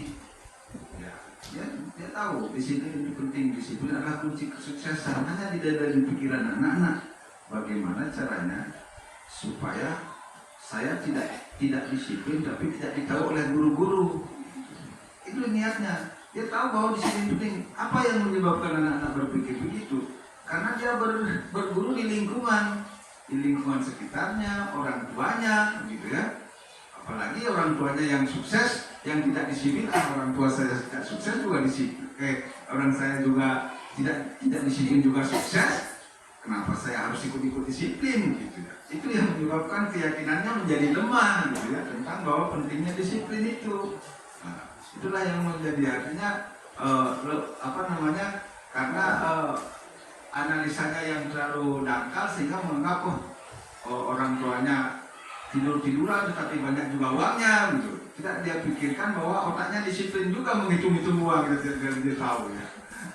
Jadi itu mungkin yang saya pengalaman, sehingga anak-anak selalu ya besok terlambat lagi, ya besok terlambat lagi gitu ya, karena memang keyakinannya lemah gitu ya. Saya kira itu dari saya.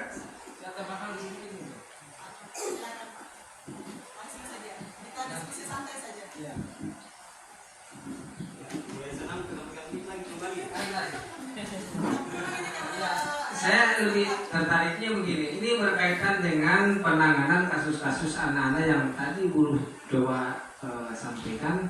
Kan ada perubahan pendekatan Bu, yang Ibu sampaikan tadi terkait dengan salah satunya misalnya tentang kesalahan yang dilakukan oleh siswa yang kemudian ternyata sanksi yang kita berikan seperti langsung umpamanya menghukum itu ternyata tidak tepat. Ya toh? Nah, maksud saya begini, maksud saya ini kan mesti dilakukan penelitian. Kita tidak bisa mengatakan bahwa apa yang kita lakukan, sanksi yang kita diberikan itu tidak tepat. Apa ukurannya? Apa dasarnya sehingga itu tidak tepat? Ya toh? Karena ingat bahwa kalau menurut teori hukum mau memberi sanksi terhadap seseorang itu salah satunya adalah memberikan efek jerah. Tetapi ini kan berbeda konteksnya memberi sanksi terhadap anak-anak, lain lagi pendekatannya. Tetapi kalau orang dewasa di ilmu hukum itu adalah memberikan efek jerah. Apakah memang dengan melakukan pendekatan tadi itu sudah akan ada perubahan atau tidak? Jangan sampai hanya kita juga bisa menjustifikasi bahwa itu tidak tepat. Tidak ditepati di aspek mana? Kira-kira ketika kita melakukan dalam interval waktu itu, perubahan apa yang kita lakukan? Kalau kemudian pendekatan-pendekatan yang Ibu saya sampaikan tadi itu, melalui pendekatan tidak boleh langsung diponis, ini terlambat terus bla tanpa menanya dia kendalanya apa. Itu kan repot juga itu kalau kita tidak tidak ada perubahan, karena saya pikir ini persoalan disiplin. Contoh umpamanya terkait dengan keterlambatan sampai hari ini Pak Indra, mungkin anak ini masih terlambat ya. Masih zaman saya terlambat itu tidak pernah hilang tuh barang itu. Seolah-olah apa yang seperti Pak Kai sampaikan tadi, bahwa dia tahu itu terlambat itu salah, tapi itu masih ada juga yang lakukan. Kita tidak tahu dia terlambat, mungkin dia mau cari muka sama guru kan, atau dia muka gagahan sama temannya ketika dihukum kan bisa saja. Maka kalau kemudian itu perlu penelitian untuk bagaimana kedepannya dari hasil penelitian yang kita lakukan dari perubahan itu akan menghasilkan ke arah yang lebih positif. Terima kasih.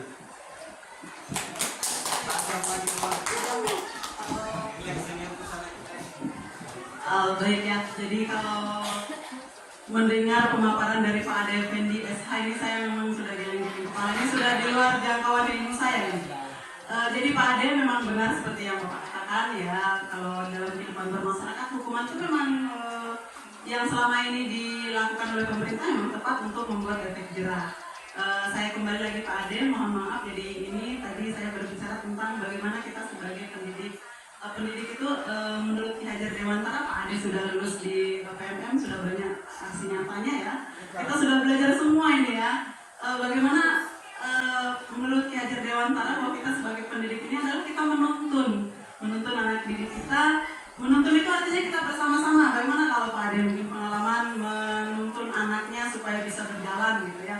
Jadi jangan kita tinggalkan, kita tuntun ke arah bagaimana supaya dia bagus, supaya jangan dia jatuh ke jurang gitu. Kita tuntun dia ke arah menuju kebajikan universal. Itu yang diharapkan kita sebagai pendidik.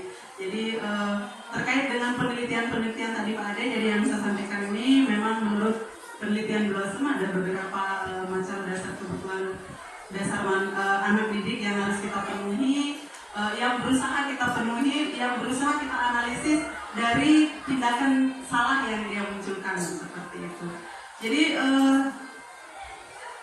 selanjutnya dari Bapak Kepala Sekolah tadi bahwa memang ada satu kasus ini kita yang diperkuat oleh Pak Ade, bahwa anak-anak kita ini tahu kalau terlambat itu salah, tapi selalu melakukan keterlambatan itu. Nah, seperti yang dibilang Pak Ade memang paham ini.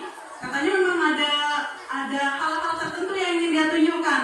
Mungkin dia seperti yang dipaparkan oleh Ibu Mariam tadi, dia ingin mendapatkan perhatian dari gurunya loh. Misalnya dia tahu bahwa ini hari Ibu Icekus nih yang piket nih, saya mau butuh perhatiannya, saya terlambat deh. Bisa jadi Bu, ya bisa jadi seperti itu. Kalau misalnya dalam hatinya dia kagum sama Ibu Icekus misalnya, atau mungkin siswa putri yang pada saat itu memang menaruh perhatian lebih pada Pak Ade pada saat jamnya Pak Ade, maka dia akan terlambat atau membuat satu supaya dia diperhatikan. Memang ada 5 dasar kebutuhan yang ada dalam diri anak didik kita. Nah, jadi itu tugasnya kita untuk ini sepertinya seperti apa dan bagaimana cara kita menanganinya. Kita tuntun dia, ya, kita beri dia cinta kasih sayang, tapi dalam artian cinta kasih sayang kita sebagai pendidik, begitu ya, sebagai orang tua, gitu. Memberikan misalnya seperti tadi dia ingin bebas, seperti yang dibilang Pak KS, mungkin saja dia sengaja lari-lari ya. Toh orang tua saya juga tidak disiplin tapi sukses, misalnya ada yang beranggapan seperti itu. Dia ingin mencari kesenangan gitu, dia ingin artinya tidak dikekang gitu, ingin bebas, ingin mencari kesenangan. Nah, bagaimana tugas kita sebagai peran kita sebagai pendidik, tugas kita sebagai guru untuk menunjukkan kamu bisa loh cari kesenangan, kamu bisa loh menunjukkan kebebasan tapi dengan hal-hal yang positif. Itu tugas kita sebagai pendidik. Mungkin mau ditambahkan oleh teman saya. Terima kasih Bu atas kesempatannya. Jadi saya sedikit menambahkan dari pernyataan Bapak Kepala Sekolah dengan Bapak Ade. Sebenarnya ini berkaitan sekali. Jadi yang pertama adalah bahwa kita itu sering memberikan hukuman kepada siswa. Tapi sebenarnya kita harus tahu dulu hukuman itu apa, konsekuensi itu apa, restitusi itu apa. Jadi kalau hukuman ini memang kita tidak boleh berikan. Itu tidak boleh memang kita berikan. Saya kasih contoh seperti ini. Hukuman itu tidak adanya kesepakatan dan hanya berpihak satu orang saja. Misalnya tadi yang Ibu katakan, pas terlambat ini anak-anak langsung suruh cabut rumput. Itu kan tidak ada kesepakatan, itu bentuknya hukuman. Itu tidak ada hubungannya dengan keterlambatan. Adapun kalau konsekuensi itu sudah ada kesepakatan dan itu sangat berhubungan. Maksudnya seperti ini. Ada anak-anak yang terlambat, misalnya saya mata pelajaran matematika terlambat masuk, sementara sudah proses presentasi anak-anak. Itu konsekuensi itu bisa kita hadirkan yang berhubungan dengan pembelajaran pada hari itu. Berkaitan, yaitu dia menjelaskan kembali apa yang dijelaskan temannya yang sudah ada di papan tulis. Itu konsekuensi, bisa seperti itu. Untuk mata pelajaran misalnya olahraga, dia itu terlambat pada saat temannya sudah ada di lapangan olahraga. Bisa diberikan konsekuensi, yaitu dia lari karena itu merujuk pada pemanasan. Temannya sudah pemanasan, dia bisa melakukan itu. Artinya ada yang dia dapatkan gitu. Nah, selanjutnya kalau misalnya terlambat di kelas, terlambat misalnya pembelajaran, bukan pembelajaran ya, terlambat ke sekolah, dia dikasih lari, itu hukuman karena tidak ada hubungannya gitu. Konsekuensi itu boleh, hukuman itu yang kita usahakan jangan, karena tidak ada keterkaitannya. Itu selanjutnya restitusi. Restitusi itu seharusnya yang kita lakukan seperti itu. Yang tadi ada masalahnya, bagaimana kita menciptakan kondisi murid ini memperbaiki kesalahan, bukan kita memperbesar kesalahannya di siswa. Tujuannya untuk mencari solusi sendiri, solusinya sendiri. Sebenarnya tadi di validasi tindakan yang salah, di situ ada pernyataan Bu Suti. Di situ adakah alternatif lain yang dinobuhnya? Itu sudah bisa validasi tindakan yang salah, gitu. Selanjutnya pada keyakinan kelas, menanyakan keyakinan itu artinya dia memberikan tindakan atau solusi. Solusi itu siapa yang ciptakan? Bukan guru ya, tapi siswa sendiri. Siswa sendiri yang ciptakan. Guru hanya memberikan pilihan, tapi yang mengambil tindakan itu murid. Seperti tadi, itu menjahit. menjadi sudah ada. Kemudian ada opsi-opsinya kan, tidak dilepaskan saja, pokoknya kamu menjadi saja, tapi tidak difasilitasi, guru memfasilitasi gitu. Nah selanjutnya kemudian di kepala sekolah tadi betul sekali yang dikatakan oleh Ibu Lu, pada dasarnya sebenarnya itu kita harus mengidentifikasi adalah 5 kebutuhan dasar manusia. Itu tidak bisa kita hindarkan dari itu. Karena anak-anak yang berbuat apa sih yang kekurangannya di situ? Dan paling terpenting di sini yang harus kita lengkapi adalah kebutuhan kasih sayang, cinta. Siapa yang seperti ini lengkapi? Bukan hanya guru, tapi orang tua itu penting sekali dalam 5 kebutuhan manusia. Karena kita sebagai guru tidak mungkin kan kita 24 jam di sini. Jadi memang harus ada kolaborasi antara guru dengan orang tua. Karena peran penting 5 kebutuhan dasar manusia itu saling berkolaborasi. Kemudian di sini lagi, setelah kita memberikan misalnya sebagai manajer, kemudian pemantau, sebagai teman, di sini kita sudah berikan semua yang terbaik untuk peserta didik kita. Toh dia ulang lagi seperti Pak Ade katakan, Pak Kadis katakan, mereka tahu ini disiplin, mereka tahu ini terlambat tidak bagus. Tapi kembali lagi motivasi intrinsik. Jadi kita itu hanya memberikan motivasi ekstrinsik saja peserta didik. Kembali lagi mereka mau terima atau tidak kembali kepada peserta didik. Tapi kita sebagai pendidik tidak bosan-bosannya selalu menuntun. Iya itu kita harus semangat ya. Tidak bosan-bosannya kita selalu menuntun. Adapun tindakan yang dia mau lakukan itu sudah haknya lagi. Kembali lagi materi kita. Kontrol, teori kontrol yang mengontrol diri kita sendiri atau murid adalah dirinya sendiri. Itu maksud dari teori kontrol atau teori pilihan. Mungkin sekian, terima kasih. Mungkin segitiga restitusi ini bisa kita dijadikan acuan di dalam menangani siswa. Yang mana ini duluan Bu? Apakah menstabilkan emosi dulu ataukah mempalis? Ya, contohnya umpamanya seperti dapat kenapa aku terlambat? Oh iya, contohnya saya tadi malam terlambat tidur. Oh iya, cocok nih kalau saya juga terlambat tidur pasti juga saya bangun. Nah, itu validasi kan, cocok nih itu terlambat. Nah, tapi terus ya kalau itu kan baru menstabilkan ya, validasi. Terus apa kegiatanmu waktu malam kan? Main game. Tidak bisa aku jangan dulu main game malam-malam supaya aku tidak terlambat. Nah, itu sudah validasi dia toh. Ya saya usahakan. Nah, sekarang umpamanya ini menaikkan keyakinan. Kalau menurut kamu Bapak kira-kira kalau ini kan menanyakan keyakinan ya, keyakinan tentang disiplin atau tentang apa yang dia tanyakan ini? Nah.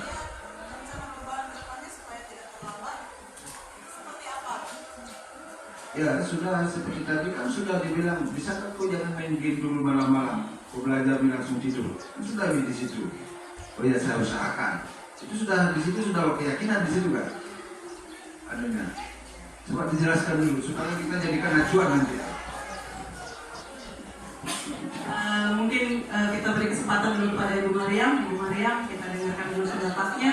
Jadi terkait dengan apa yang datang terlambat, ternyata malam-malam main game untuk menstabilkan identitas. Tadi kan kita sudah sepakat ya, kemudian untuk divalidasi kesalahan juga sudah. Mungkin sekarang menanyakan keyakinan. Jadi bagaimana ini pernyataan yang paling tepat dalam menanyakan keyakinan sehingga di dalam dirinya Dapa itu terbangun satu motivasi intrinsik bahwa besok dia akan berubah dan melakukan rencana seperti apa. Terima kasih Bu atas kesempatannya. Jadi saya mencoba memaparkan menurut saya. Jadi di sini ada tentang menanyakan keyakinan karena kalau tadi sudah ada tentang menstabilkan identitas, terus kemudian ada validasi tindakan yang salah, sekarang menanyakan keyakinan. Nah, dari validasi tindakan yang salah adalah menanyakan kenapa Dava ini tidak terlambat, oh ternyata dia main game. Terus malamnya, terus kita harus berlanjut lagi ke menanyakan keyakinan. Nah, menanyakan keyakinan ini harus tumbuh dari motivasi intrinsiknya. Nah, jadi kalau untuk mengurangi dari main game itu adalah harus ada batasan. Misalnya, oh Bu, Pak, bisa tidak saya tetap main game, akan tetapi dari waktunya nanti pada saat malam itu saya kurangi misalnya dari yang tadinya dari jam 2 sampai jam 2 malam, sekarang saya kurangi menjadi sampai batasnya jam 9 malam, sehingga pada saat pagi hari ini saya tidak terlambat lagi datang sekolah. Jadi itu adalah sebuah keyakinan. Kalau memang Dava itu meyakini di jam 9 malam dia off main game untuk menghasilkan supaya dia tidak terlambat, maka sudah itu yang menjadi motivasi intrinsiknya, karena dia berjanji sama dirinya sendiri bahwa di jam 9 itu off main game gitu, tidak sampai jam 2 malam lagi. Jadi itu kira-kira Bu Pak yang saya sadar. Kamu tahu nggak bahayanya main game ya? Karena itu kalau main game itu radiasi mata itu jadi melotot. Bisa nggak begitu? Ya ini kalau radiasi HP yang terlalu lama itu membuat otak kita menjadi apa? Radiasinya membuat otak kita menyebabkan apa ya? Ya itu kan bukan keyakinan bahwa bahaya main game-nya itu, supaya dia yakin supaya jangan main game itu, termasuk keyakinan tuh enggak itu. Iya, dengan tahu bahayanya main game dan tahu kerugiannya main game, dia akan muncul rasa tidak mau main game lagi, kan begitu. Saya tuh lebih baik ke nyata saja, jangan terlalu teoris. Kalau terlalu teoris itu tidak bisa pahami. Ya. Artinya ini akan muncul kalau kita menangani siswa. Kalau kita menangani siswa tidak bisa muncul praktisnya. Pasti teori semua gitu ya. Terima kasih Pak, Ibu Guru sekalian. Jadi maksud dari mengajarkan keyakinan itu adalah keyakinan kelas atau keyakinan sekolah. Makanya tadi materinya itu pembentukan keyakinan kelas atau keyakinan sekolah. Jadi pertanyaannya seperti ini. Kalau untuk menanyakan keyakinan, ya, misalnya Al-Dafa, kira-kira Al-Dafa dari kamu, kira-kira si A menurut kamu, kamu melanggar keyakinan kelas kita atau tidak? Jadi dengan dia akan menjawab iya. Keyakinan apa yang kamu langgar? Kedisiplinan, gitu. Kira-kira kalau dari kedisiplinan kamu itu apa tindakan yang kamu lakukan? Karena kamu kan tidak bangunnya terlambat main game. Apa yang kamu lakukan? Dia sendiri yang jadi solusinya di situ. Jadi yang kita harapkan dia sendiri, bukan kita yang menjawab apa yang dia inginkan, tapi kita hanya memberikan pertanyaan. Pertanyaannya salah satunya itu kalau sudah meyakinkan menanyakan keyakinan. Keyakinan maksudnya di sini adalah keyakinan kelas atau keyakinan sekolah. Tergantung konteksnya. Kalau dia melanggar di kelas, ya keyakinan kelas. Kalau dia melanggar di sekolah, ya keyakinan sekolah yang kita tetapkan. Inti dari segitiga restitusi itu yang pastinya ada kaitannya dengan keyakinan. Karena kenapa? Restitusi itu kita buat bersama-sama dengan peserta didik dengan mengacu keterlibatan peserta didik atau murid dengan keyakinan itu.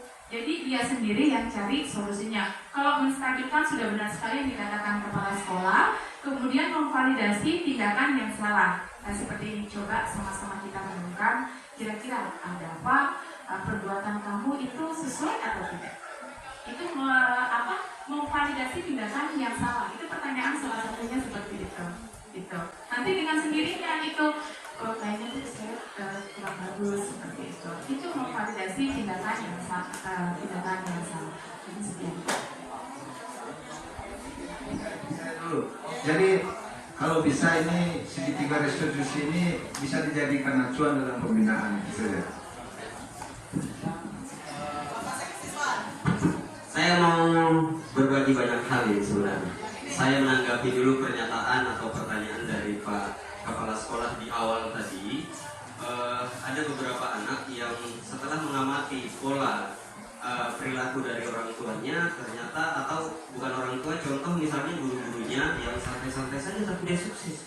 Mungkin juga dari tingkat golongan dan gaji dia juga yang paling tinggi, padahal santainya minta ampun. Nah, memang ini kalau saya melihat faktanya begitu, faktor keberuntungan besar sekali dalam kehidupan ini. Ada juga yang santai-santai rezekinya bagus jadi dia.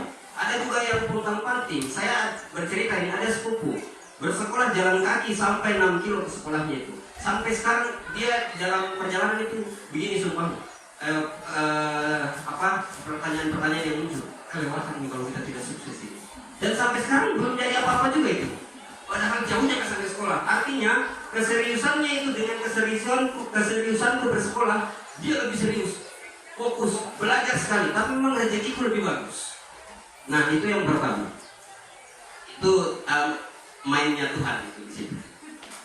Kemudian yang kedua, saya juga sepakat sebenarnya dengan senior tadi Pak Ade itu supaya ada penelitian. Tapi saya juga sepakat dengan ibu-ibu di samping kanan saya, karena teori ini tidak mungkin muncul kalau belum ada penelitian demi penelitian yang dilakukan, sehingga dianggaplah oleh para guru besar dan ahli di negara kita bahwa inilah sekarang yang ingin kita terapkan. Mari kita coba dulu, barangkali cocok. Mungkin begitu. Karena memang kalau kita perdebatkan teori ini, tadi di sini disampaikan 5 kebutuhan dasar dari Bloom's kalau tidak salah. Nah, 5 kebutuhan dasar ini adalah materi inti dari tesis saya di 2 tahun yang lalu, tapi saya mengambil kacamatanya dari 5 kebutuhan dasar Abraham Maslow. Nah, ini dari membahas self motivation tahun 1976. Nah, kalau kita mau perdebatan teorinya akan panjang, tidak tuntas kita ini. Nah, kemudian saya juga mau mengklarifikasi juga dari Ibu Satri tentang hukuman. Dalam teori belajar, kalau behaviorisme itu dianggap oleh pakar psikologi sebagai teori perilaku. Nah, tokoh dari behavioristik itu adalah Skinner dan Thorndike. Nah, di dalam teori yang mereka sajikan tetap ada punishment, hukuman, dan reward. Dan itu real, tidak bisa dibantah. Ada, bisa, dan baik. Karena menurut saya ya, tidak semuanya orang mesti dielus-elus. Tidak semuanya harus disayang-sayang. Paku kalau kita bujuk-bujuk saja, tidak dipalu, tidak masuk. Mungkin begitu ya. Ada orang yang cocok karena di kurikulum Merdeka itu saya pikir sesuai dengan kodratnya. Ada memang orang kodratnya kasihan kecuali didorong-dorong. Ada memang itu, dan itu kita sesuaikan. Saya juga tidak sepakat kalau disebutnya tadi itu membersihkan itu hukuman dan tidak boleh sama sekali. Kenapa? Membersihkan itu tertuang dalam tata tertib sekolah, dan itu kami rapatkan bersama guru BP, kesiswaan, kepala sekolah, dan juga perwakilan siswa di OSIS. Sehingga saya menganggap itu suatu kesepakatan dan mari kita laksanakan. Mungkin kita alihkan bahasanya jadi konsekuensi saja. Mungkin sih, memang iya tidak ada hubungannya, tapi itu kesepakatan kita bersama. Mari kita jalankan. Dengan tujuannya sama-sama membaikkan supaya kasihan kurang ini itu. Kau terlambat, kau tidak kasihan kau orang sudah masuk, kau masih urus rumput. Ada juga memang orang yang begitu. Kalau saya berkaca pada diri sendiri, hukuman ini kehadirannya penting untuk orang-orang tertentu. Ada memang orang yang akan menghindari hukuman. Seperti tadi disajikan, itu apakah salah? Tidak, sudah seperti itu kodratnya itu. Memang dia tipikalnya, jangan sebegitu dan saya dihukum, jangan sebegitu dan saya dihukum. Atau ada ini yang saya lebih berapi-api ini kalau membahas tentang contoh kasus tadi. Itu contoh kasus tadi kayak gampang sekali dia berubah, itu Al-Dafa. Kayak setelah kita bujuk-bujuk ini besok udah berubah nih, selesai. Tidak, kasus tadi itu tidak menyebutkan berapa kali itu Ladino itu dia tobat. Jangan sampai besoknya itu udah masuk kembali dari situ telinganya orang.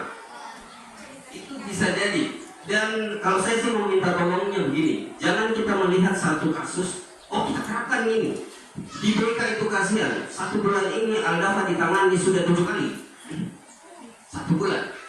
dengan pola-pola yang sudah ditaktisi oleh teman-teman yang ada di BK tidak berhasil. Lalu berdasarkan kayak Ladino tadi ini langsung, wih bagus banget ini, begini. Al-Dafa itu sampai berapa kali dia menangis di situ, tidak ada perubahan. Berapa kali dihukum-hukum, kita sampaikan ke orang tuanya, tidak ada perubahan. Diskorsing 1 minggu, 3 hari, 1 minggu, 3 hari, sama saja. Nah, itu ada lagi wali kelas kesayangannya yang sudah melapor, Alfa lagi berapa kali ini. Nah, yang kayak begini ini kadang-kadang mungkin perlu ditanyakan kalau teman-teman ada ikut Zoom dengan guru di guru penggerak.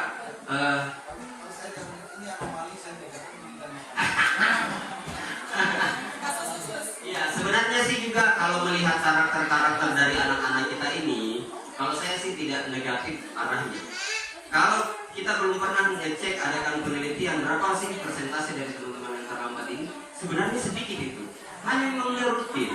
Kalau dari 750 jarang ada yang sampai 75 orang 10%. Gak sampai. Sedikit berarti sebenarnya pola-pola ini sudah berhasil nih dijalankan. Hanya memang perlu ada rencana-rencana baru seperti yang disampaikan ini tadi.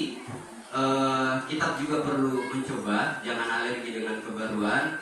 Mudah-mudahan harapannya kita berdoa sama-sama supaya dengan pola ini bisa berhasil, si A dan si B bisa berubah, supaya ada motivasi internal intrinsik dalam diri.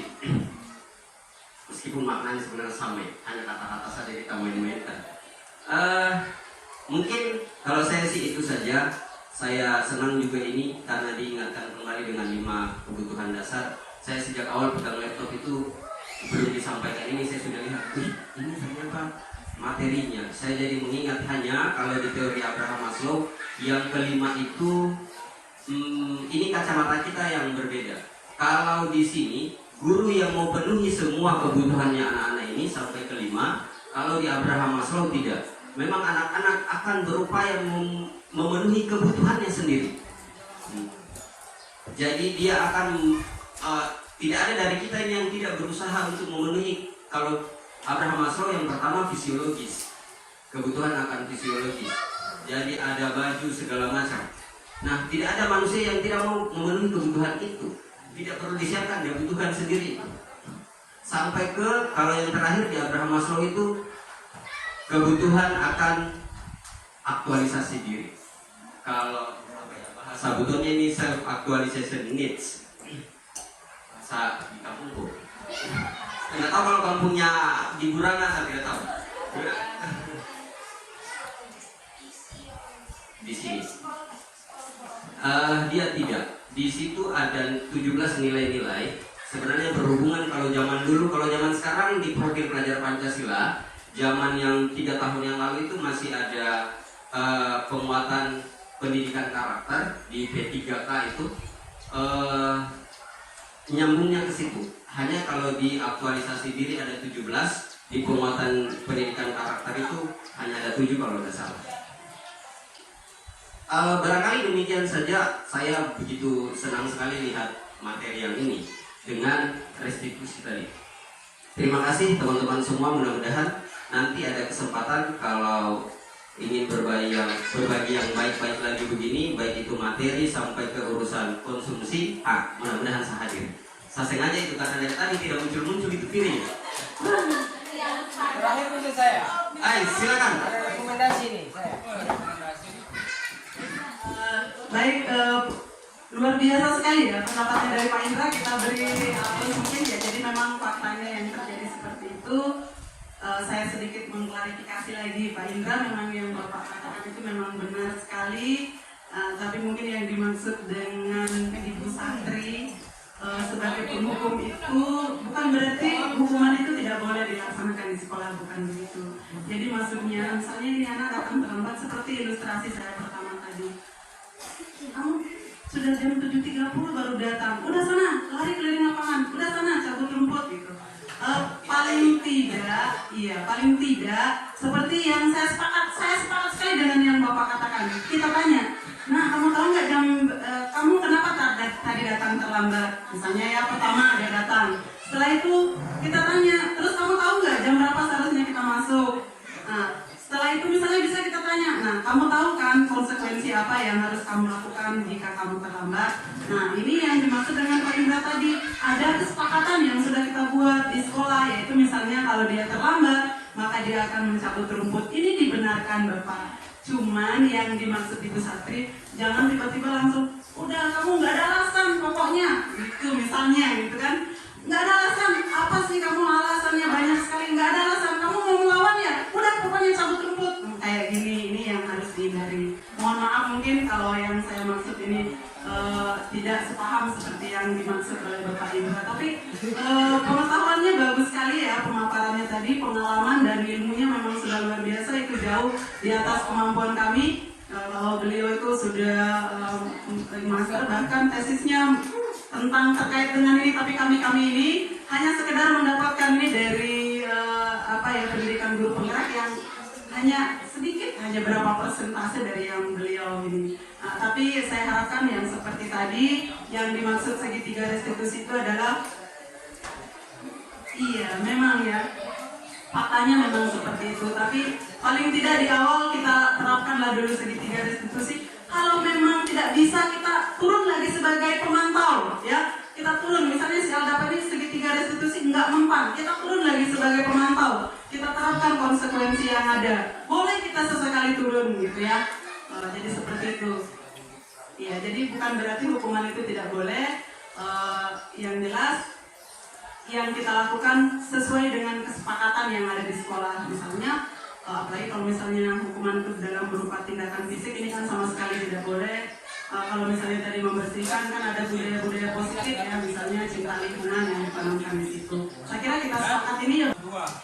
Baik Bapak Ibu, ternyata diskusi kita ini yang seyogianya kami jadwalkan 60 menit, ternyata sampai 2 jam lebih ya. Bukan main, hebat sekali teman-teman guru di sini. Terima kasih atas partisipasi dan antusiasnya Bapak Ibu. Kita hapus untuk kita semua mungkin. Baik, jadi mungkin sekedar menyimpulkan, Bapak Ibu guru hebat seperti yang dikatakan oleh Bapak Ade, bahwa menerapkan disiplin positif itu tidak bisa kalau hanya 1, 2, 3, 4, 5 guru. Mari kita bersatu seperti yang dipesankan Bapak Kepala Sekolah. Paling tidak kalau kita tidak bisa menghentikan ini anak, seperti contoh Pak Ade dia memadu kasih, paling tidak kita tegur, jangan membiarkan. Kalau kita tidak bisa menghentikan anak ini merokok, paling tidak kita tegur, jangan dia merokok di dalam kelas. Kemudian terkait dengan hukuman tadi, ya paling tidak walaupun hukuman itu memang diperlukan, tetapi paling tidak kita melihat dulu, menganalisis dulu lah seperti apa kejadiannya sehingga anak-anak ini melanggar, sehingga anak itu merasa kita lindungi. Jadi seperti itu Bapak Ibu. Mungkin kesimpulannya bahwa dalam menangani masalah-masalah yang terjadi di anak didik kita, jadi itu tugas kita sebagai guru. Jadi kita bukan hanya sekedar mengajar, menjalankan tugas dan kewajiban kita di kelas ya, tapi bagaimana menuntun anak didik kita ini menjadi pribadi yang lebih baik. Jadi itu pentingnya kita sesuai dengan roh dari kurikulum Merdeka yang diamanatkan oleh Mas Nadiem sebagai menteri kita. Saya kira ini kita sepakat semua ya, bahwa sebaik apapun, sebagus apapun pengetahuan kognitif anak-anak tanpa karakter yang bagus ini tidak ada artinya juga. Jadi mungkin itu, jadi selebihnya seperti yang dibilang Pak Indra, kita harus lebih banyak mengelus dada mungkin ya. Kalaupun 1-2 kali kita lakukan ini masih juga, kita harus tetap bersabar karena kita ini orang tua, gitu ya. Sama dengan kita mendidik anak kita di rumah, anak kandungnya Bapak Ibu di rumah. Masa kalau misalnya dia nakal langsung kita buang? Tidak kan Bapak Ibu? Tidak mungkin kita menawarkan, ya siapa yang mau adopsi anak saya ini nakal sekali loh. Tidak akan mungkin, saya yakin, saya berani bertaruh tidak akan ada Bapak Ibu yang akan mengatakan seperti itu. Jadi kuncinya mari kita menganggap bagaimana anak didik kita yang di sekolah ini sebagai anak kandung kita. Senakal apapun mari kita bersabar untuk selalu mengingatkan ya Bapak Ibu. Jadi mungkin itu saja. Terima kasih, semoga ini bermanfaat. Kami memohon maaf, kami bertiga memohon maaf apabila ada salah kata. Dan terima kasih yang sebesar-besarnya Bapak Ibu sudah mau berbagi di sini, sudah meluangkan waktunya ya Bapak Ibu. Sekali lagi terima kasih. Saya akhiri, wassalamualaikum warahmatullahi wabarakatuh. Om Santi Santi Santi Om.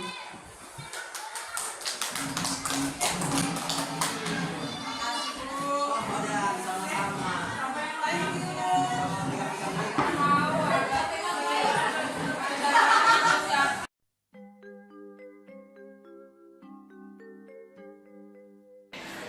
Assalamualaikum warahmatullahi wabarakatuh. Salam sejahtera buat kita semua.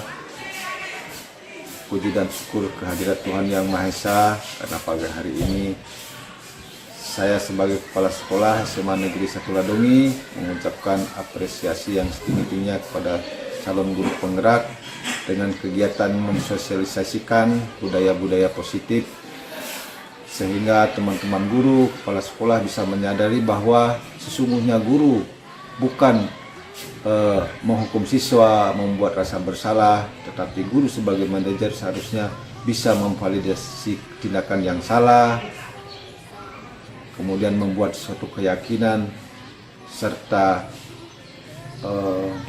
mensadiskan emosi. Teknik-teknik inilah yang kita gunakan dalam mendidik sehingga anak-anak tidak merasa dibully, tidak merasa